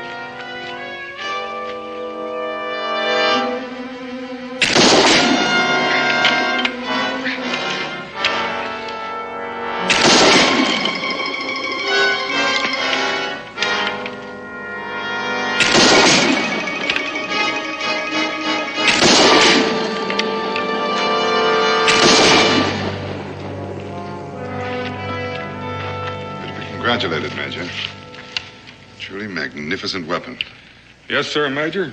Your rifle in the hands of 200 Kentuckians, well, they'd be the equal of 1,000 of the Crown's finest. Well, you're getting a little ahead of yourself, Mr. Boone. Even if he is accepted as me, how do you plan to get those rifles out of Fort Stiles?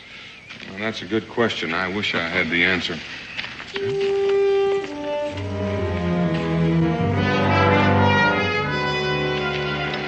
By golly, Mingo, it suits you. Well, it suits my father's English blood, but my mother's Cherokee blood is on the warpath over the scalping you gave me. Well, the hair will grow back. Yes, if my head is still connected to my neck when this is over. Well, there's no call to fret about that. I understand spies are shot, not beheaded. I can't tell you how that reassures me, Daniel. By the way, how am I to contact you when I've arranged everything? You're orderly. Orderly? Jeremiah.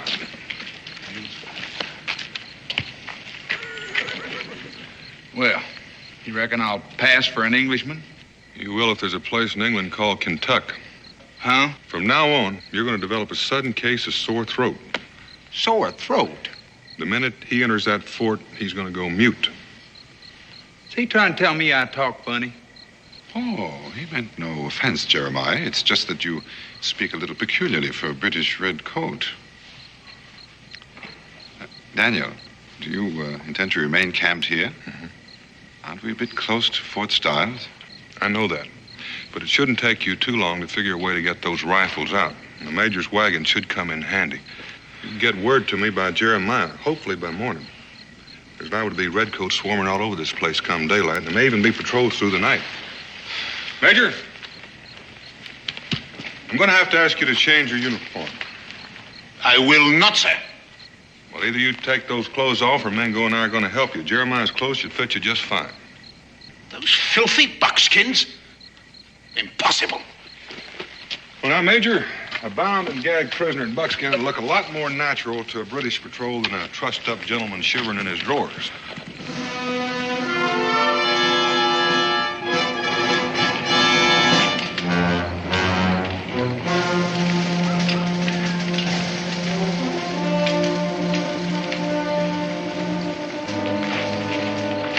British officer and wagon approaching the gates.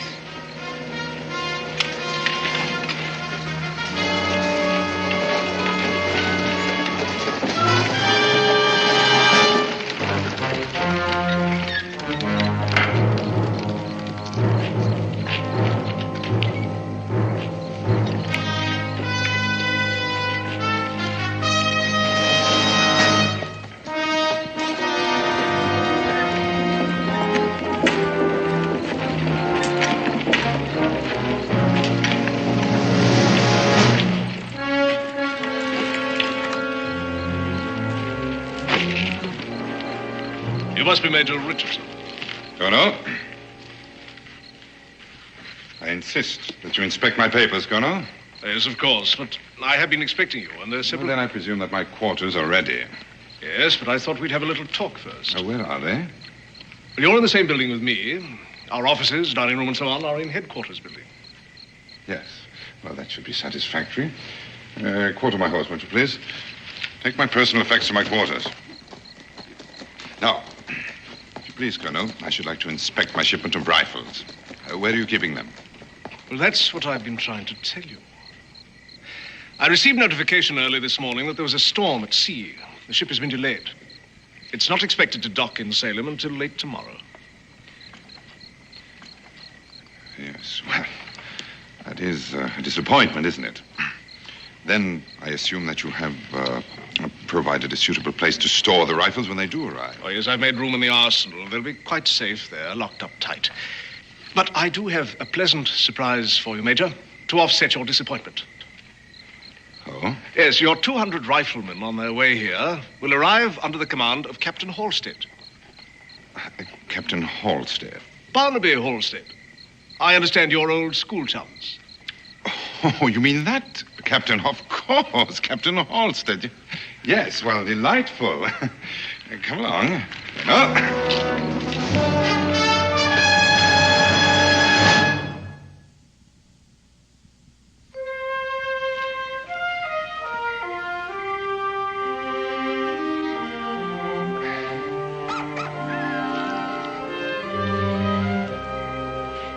I reckon you're used to something fancier, but your appetite ought to make this taste pretty good. I shall take extreme personal pleasure in attending your execution, Mr. Boone. You like to count your chickens, don't you, Major? You'll never get those rifles out of British-held territory. Even if your Indian friend does succeed in fooling the commandant at Fort Stiles. Why don't you kill me, Mr. Boone? If you're entertaining an idea of somehow using me to aid you with your flight... Eat it. It tastes better while it's hot. I never claimed to be much of a cook, but it is nourishing. What is it? Be quiet. Be quiet? Why should I?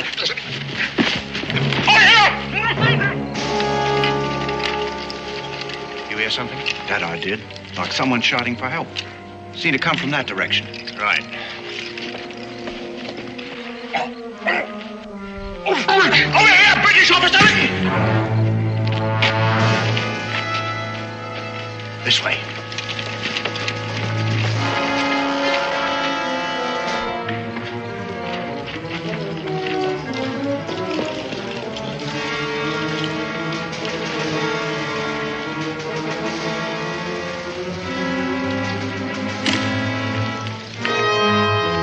Over there. Spread out.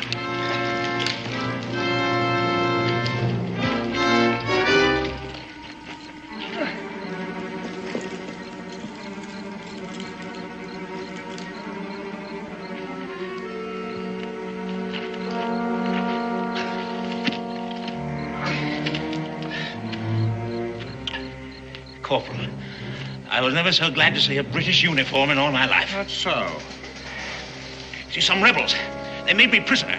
And who might you be? Oh, the clothes. I'm Major Richardson, Corporal. Major John Richardson. Some rebels captured me. But if you'll be good enough to untie me... Yeah, I'll untie your legs, all right. So you can march at the point of my musket. You're making a terrible mistake, Corporal. Well, one of us surely is, mister. Major John Richardson arrived at Fort Stiles an hour ago. Fool, that man is an imposter. Well, that's for the colonel to decide, not me. Now march, mister.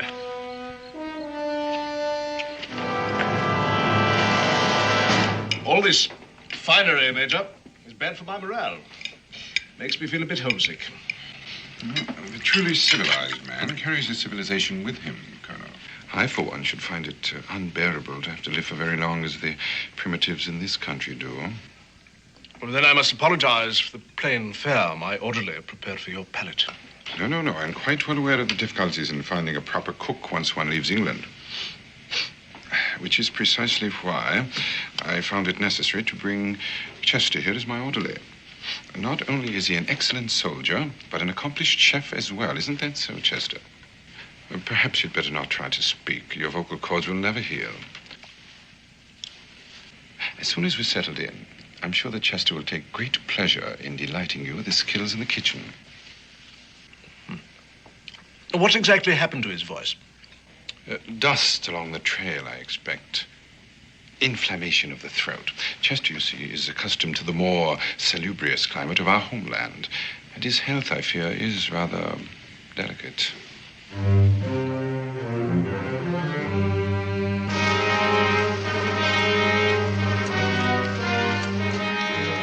Corporal Watkins and patrol. Open up.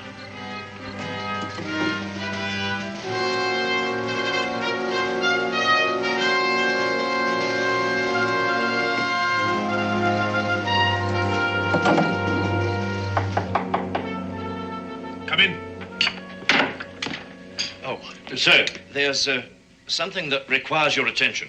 Yes, what is it, Corporal? Well, it's urgent, sir. Well, speak up, man.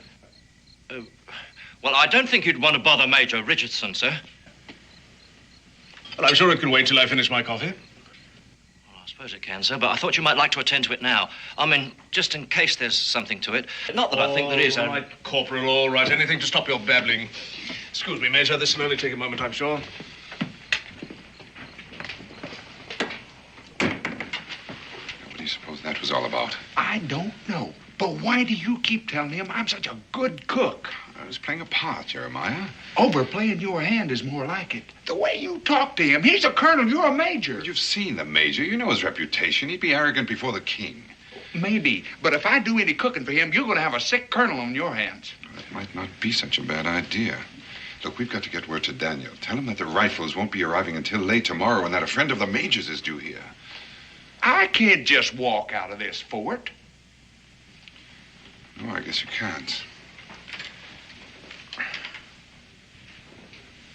But you are supposed to be a master chef.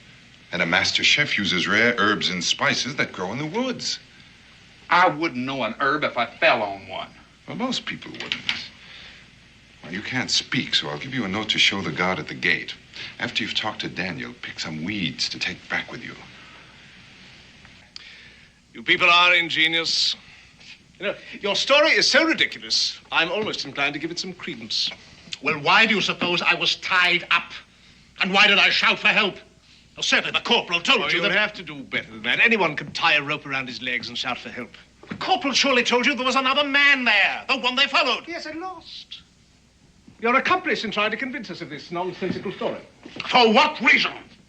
Well, probably to get your hands on those rifles, I expect. The rifles? Yes, the rifles. That imposter brought one with him, didn't he? Well, look, I can describe it to you. Yes, prove to you that I know it as only the inventor could. Major Richardson has already done that. Major Richardson? I know you people have friends in London, and I'm sure they've given you all sorts of information about Major Richardson and his rifle. There's one thing they can't help you with. Major Richardson is a born and bred Englishman. There's no doubt about that. You fool. He's an Indian. Oh, you are amusing. You mean he's one of those savages? Yes, yes. He's an Indian. He just happens to have graduated from Oxford. It gets better and better. Wait a minute. Wait a minute. His orderly. He told you the man had a sore throat, didn't he? Well, that's because he's a Kentuckian. Yes, one word out of his mouth and you'd know something was wrong. Well, you'll have a chance to prove who you are, or aren't. How? In the next day or so, an officer will be arriving here, a man who's known John Richardson all his life. What officer? A Captain Halstead. Barnaby Halstead? Perfect. Well, your friends have done a complete job, haven't they? That will settle this, won't it? And I'm afraid, Colonel, that when it does, I shall be forced to send a report on this entire matter to London. It's one thing to be cautious, but it's something else altogether to be an out-and-out simpleton. Take this man to the detention cell, keep a close guard on him. Corporal. Sir? He's either the most arrogant spy who ever lived or the most obnoxious British officer I've ever met. Corporal, I want a constant and close watch kept on Major Richardson and his orderly. But I don't want them to know they're being watched. Is that understood? Yes, sir.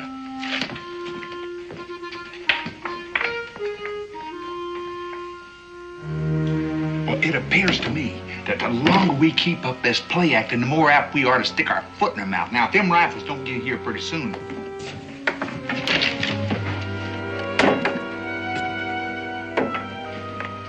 Oh, forgive me, Major. Just some minor administrative detail. Being a fort commandant can be a bore at times. I dare say. Oh, dear, your coffee must be frigid. Chester, if you had more hot coffee for the McCoy. No, thank you. I've had quite sufficient.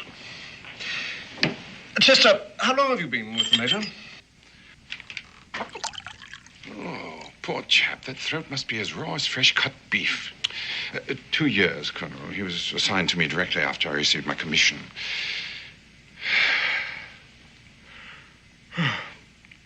And now, if you'll forgive me, Colonel, I am a bit tired after a long ride, and I do want to be fresh in the morning. There's much work to be done. You'll excuse me. You can tend the table later, Chester. I'll need you to help me in unpacking. Good night, Colonel. Good night.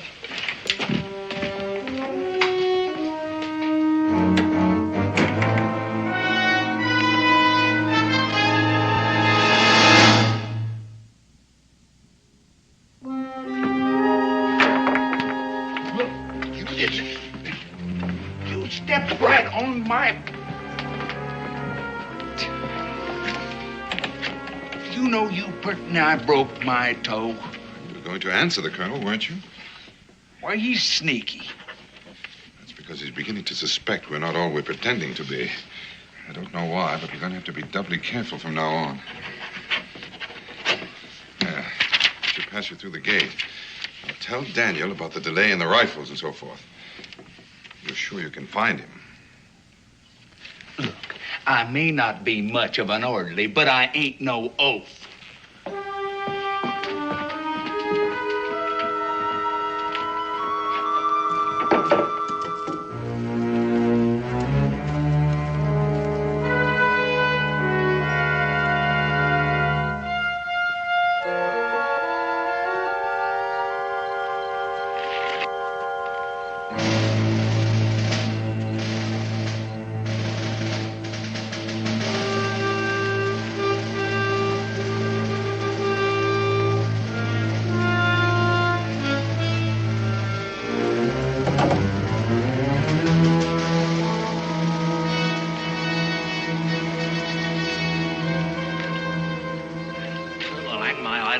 If we lose him, track him by moonlight's well nigh impossible without cat's eyes.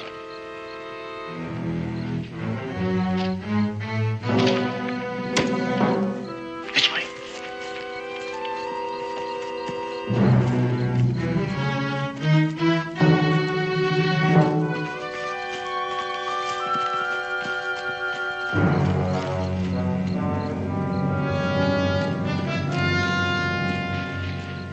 The Colonel didn't say anything to Mingo about Richardson. And the fact that he's got them redcoats on me. Oh, he's got his wind up all right. Are you sure you got them off my trail? If those rifles weren't so fired important, I'd say you and Mingo ought to get out of there right away any way you can. You know something? I think Mingo's enjoying that play acting so much, he wouldn't leave unless you drug him out of there. Dan, have you got a way figured to get them rifles out of there once they get them in there? No. You say those rifles are due to arrive tomorrow afternoon? But that's what the Colonel said. And the Major's friend, Captain Halstead? That's tomorrow night or the next day. We still have some time left. If everything goes according to schedule. And so far, it ain't. We've got to prove to the Colonel that Mingo is Richardson beyond a doubt. That's impossible, ain't it? I'm beginning to think so. Look, you better get on back and don't come out again. We can't afford to make that Colonel any more suspicious than he is. Almost forgot.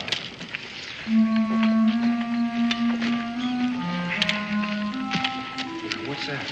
Herbs. What? Herbs and spices. That's what I'm out here for. I'm supposed to bring some back. Weeds will do just fine. Gives me an idea for your throat.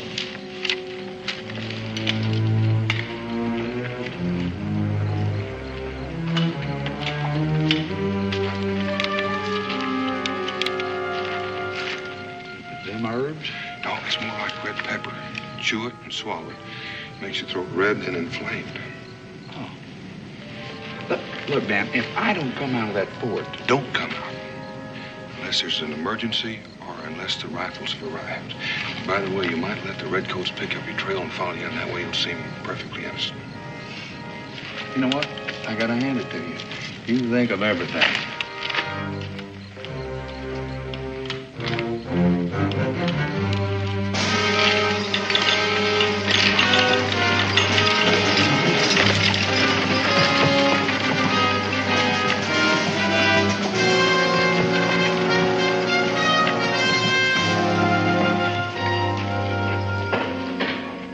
Men, form a double rank.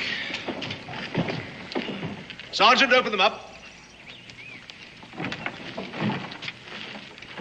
Well, this must be a big moment for you, eh, Major? It is, indeed. Sergeant! Through that axe. See, Colonel, I want to be absolutely certain that the rifles weathered the sea voyage successfully.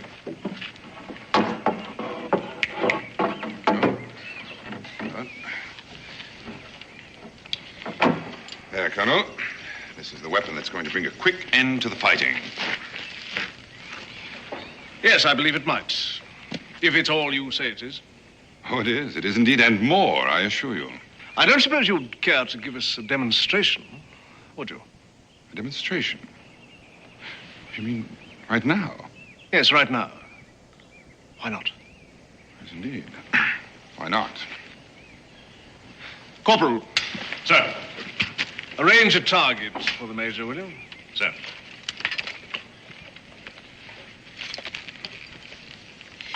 How do you want me to fire the rifle, Colonel? Standing, kneeling, prone, or on the move? On the move? Yes, you see, that's one of the distinct advantages of the Richardson rifle.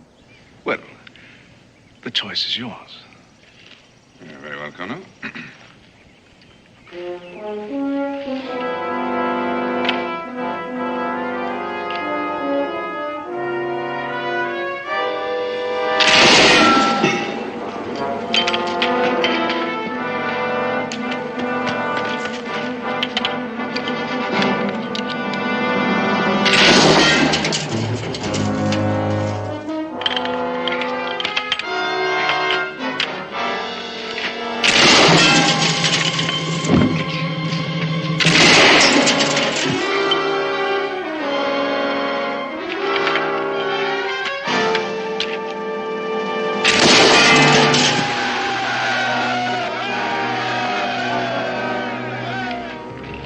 Very impressive demonstration, Major. Thank you, Colonel.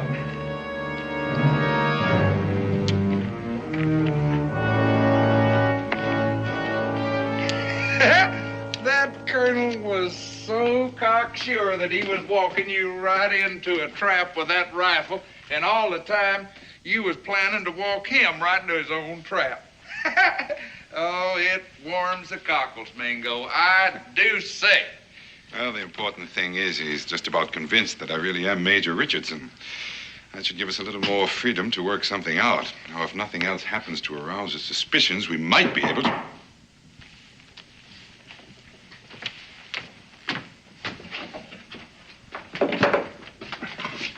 Major Richardson, I've a really extraordinary surprise for you. Oh, well, out with it. You'd better put your tunic back on. Don't tell me Barnaby Halstead has arrived already. No. I said a surprise. Oh, what could possibly happen in the middle of the afternoon in a frontier fort that would require my being formally attired? The arrival of a member of the fair sex. And I do mean fair, Major. You ought to be congratulated. She is a beauty. She... Yes, her boat docked in Yorktown yesterday. All the way from Liverpool, just to surprise you on your birthday. And she's in the sitting room waiting for you right now. Well, can't you guess, man? Miss Ellen Courtney, your fiancée.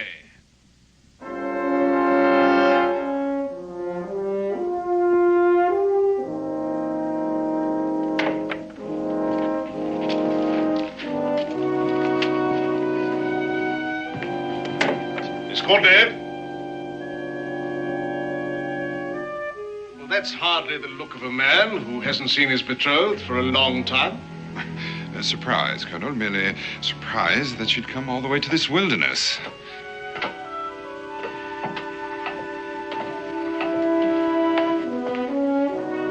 John, darling, how wonderful to see you. My dear, how can I ever tell you how happy I am? You almost scared me out of 10 years' growth. Poor dear. The shock of seeing me is very nearly undone. Very nearly. Well, I'm sure you two don't need me around. We'll see you at dinner, I hope, Miss Courtney. Surely. And she's brought a real surprise with her, too. Oh, Chester, Sergeant Miller, who brought in the rifles, has potions and ointments for all sorts of ailments, and he knows a bit about medicine, too. I told him about your throat. He's waiting in the North Barracks to have a look at it now.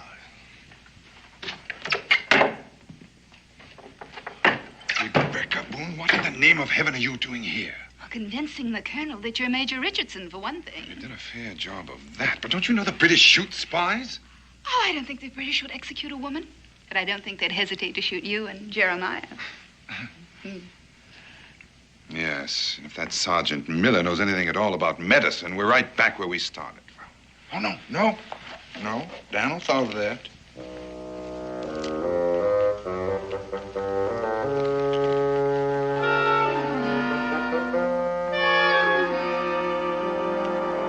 I'm on fire. I am burning up. Good. Now's a fine time to show your throat to the sergeant.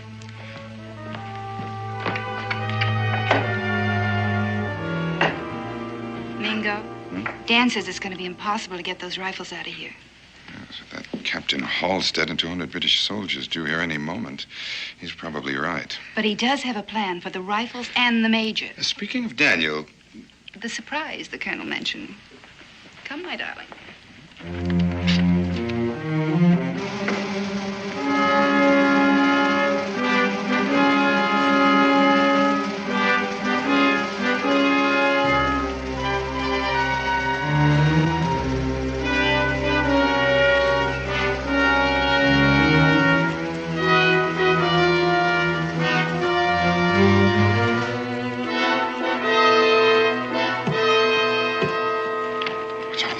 The surprise.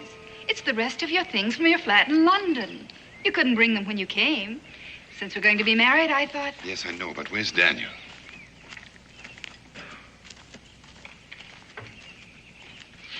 You mean...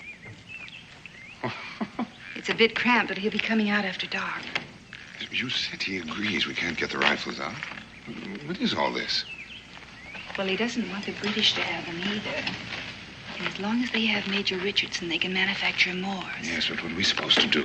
Of course, darling, we'll have to buy more things. But you'd be surprised how comfy it'll be when I get it all fixed up. Yeah. Colonel, can't men be difficult? Forgive me for interrupting. But I've just come from the barracks, Major, and that orderly of yours has a fierce-looking throat. However, Sergeant Miller tells me that he has a swab he's sure will clear it up in no time. He assures me that Chester will be having his voice back in a matter of hours. Oh, I am glad to hear that. Major, I didn't break in like this to tell you that. Not principally, anyway. Well, what is it, Colonel? I want to apologize. I've been keeping something from you out of, well, mistrust is the only word, I suppose. Mistrust, Colonel? Of me? Yes. We captured a fellow, a very convincing talker. Obviously a rebel spy who told a wild story and claimed that he was you, and that you were an imposter. But surely you didn't believe him? Well, no. At least not at first. But he knew so much about you, about your rifle. He even knew Captain Halstead's first name. Fancy that. It only goes to show how devious these colonials can really be. The audacity of the man. Well, that didn't really convince me. But when he said that your orderly had a sore throat, or at least was feigning a sore throat, well... I see, of course. He was spying on us on the trail. You're perfectly right, Colonel. We must all be vigilant, constantly. You're very generous, Major. Not at all. Colonel, what will happen to the man? The spy? Well, he'll face a firing squad. When? Dawn tomorrow. Well, that's all right. Pardon? I mean, I'll be back in my room at the hotel in Salem.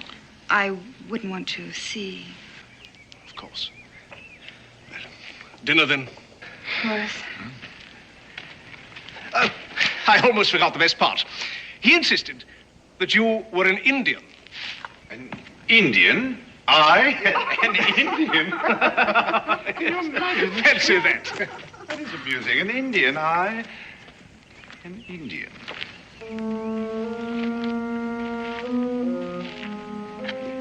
Daniel, you missed your calling. You were born to have been a master spy.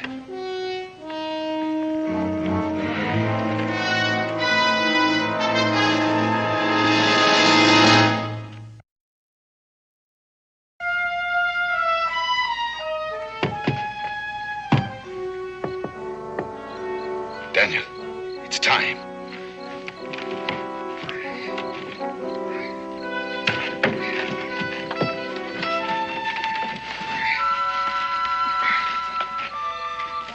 Will this fuse burn long enough? About a minute and a half. I've tested 2 of them. Where's Becky? Inside. I'll need about 10 minutes and then get him out of here. Right.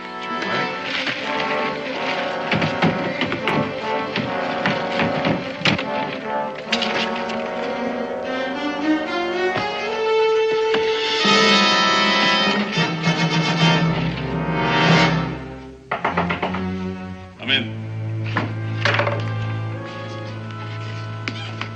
Forgive me for disturbing you, Colonel. Oh, not at all, Major, not at all. Do come in. Since he's to be executed in the morning, I should like to question that fellow who claims to be me. I think we should do everything we can to find out where, how, and how much the rebels have learned concerning our plans for the Richardson rifle. Well, I doubt he'll talk, but it's certainly worth the effort. Matter of fact, I'd like to be part of it. Excellent, Colonel.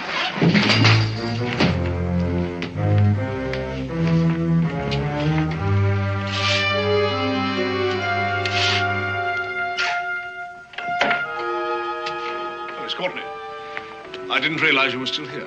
John will drive me to my hotel in Salem shortly. Don't you think it would be better if Miss Courtney were not here when we question? You're probably right, Colonel. You'd best wait upstairs, my dear. This may prove to be somewhat unpleasant. Come in.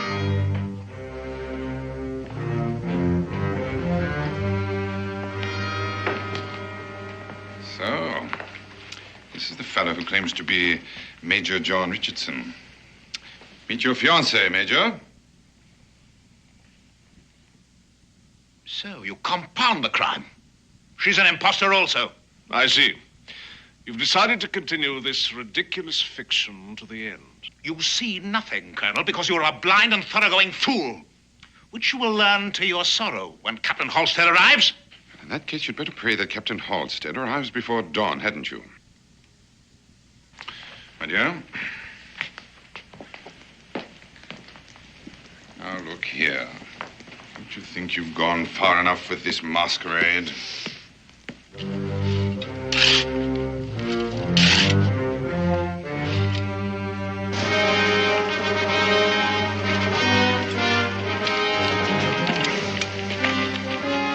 I'm Captain Halstead, Corporal. Yes, sir. The colonel's expecting you. But the troops, sir, we thought you were coming with us. Bivouacked half a mile down the road. Well, I'll tell the colonel you're here, sir. Don't you see how pointless this is? Now, I can't promise you clemency, of course, but if you'll tell us... Come in. Oh, sir, Captain Halstead's arrived. Well, show the captain in, Corporal. Yes, sir. Are you going to tell us that Captain Halstead also is an imposter? John, what in the world are you doing in those clothes? Behind you, Barnaby! Don't! Captain, if you join the major there, I prefer not to shoot you, Colonel. At last you can see with your own eyes what another fool you've been. Rebecca!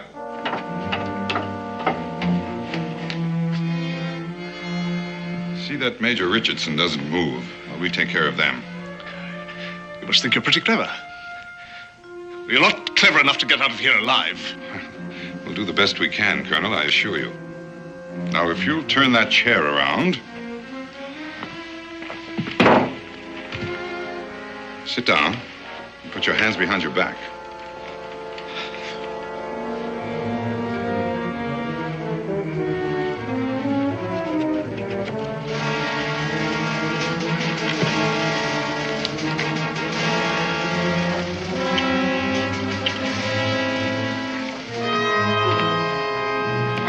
Be grateful, Major. Leastwise, you ain't gonna be shot at sunrise for spying. Meet you at the wagon, Jeremiah. You ready, Rebecca? Yes. Remember, casually now.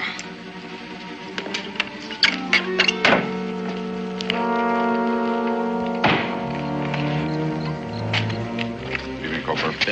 Sir, shall I stable the captain's horse, or shall I leave him here? Captain Halstead will be a while. He's tied up with the colonel. Thanks, sir.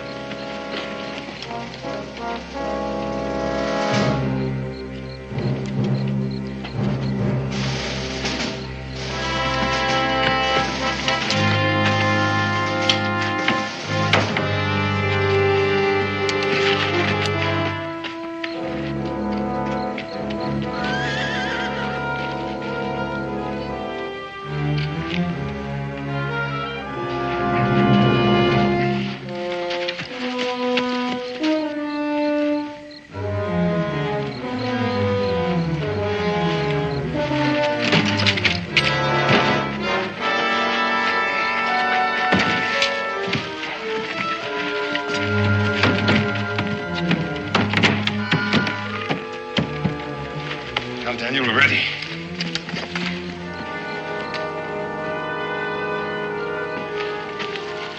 You ready? Right. You say that fuse will burn for a minute and a half. You sure it'll blow up all those rifles in there? When that gunpowder goes, those that are not blown up will be burned to cinders.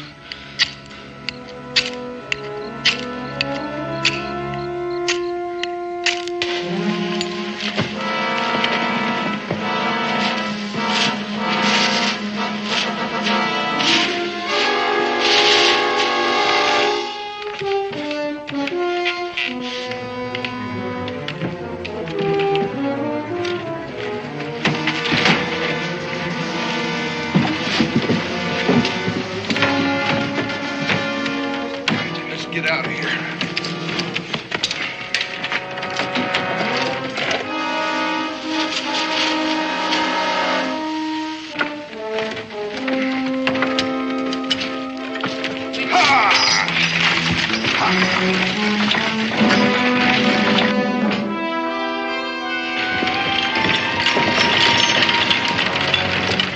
Nice night for a ride, sir? Yes, isn't it, Corporal? Will you be coming back from Salem tonight, sir? As a matter of fact, we won't. We are in a hurry, Corporal.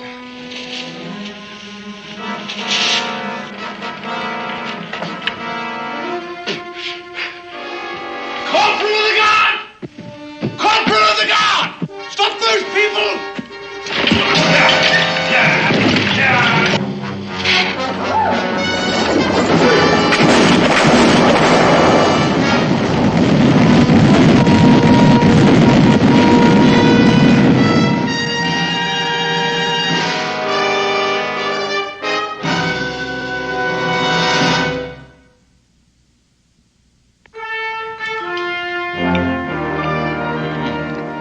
Mighty good. Thank you, sir. Coffee? Mingo? No, thank you, Rebecca. I think I like your hair short. But perhaps I could shape it a little more. You do, and my mother will come down from the happy hunting ground and haunt you. Coffee, Jeremiah? Careful, it's hot. No chance of getting that Major Richardson to make some of them rifles for us, is there, Daniel? He's a stubborn man, and a proud one. He's refused money, freedom, and a commission in the Continental Army. Can't help but admire him, in fact. Well, one thing for sure, them rifles ain't gonna do nobody any good in this fight. Or any harm, either. Well, we bought time, and time is in our favor. Rebecca Boone, you're an amazing woman.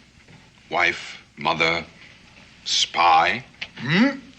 Most important thing, cook. That's what she does the best. Well, now, I'm not so sure that Rebecca will regard that as a compliment just now, Jeremiah. Well, for one thing, we never would have escaped alive from that fort without her. And never mind destroying the rifles. That makes her a heroine of the Revolution. A little more exciting than being a frontier woman. And for another thing, I think she rather enjoyed playing the part of a British lady. Is that a fact, Becky? Well, I surely did hate giving those lovely clothes back to Mrs. Devery. Speaking of clothes, I lost a perfectly good set of buckskins to that Major Richardson. Well, now, don't you worry about Jeremiah. We'll shoot you another set. And Becky will stitch them up for you, won't you, Becky? Back to the frontier. More pie, Jeremiah? Don't mind if I do.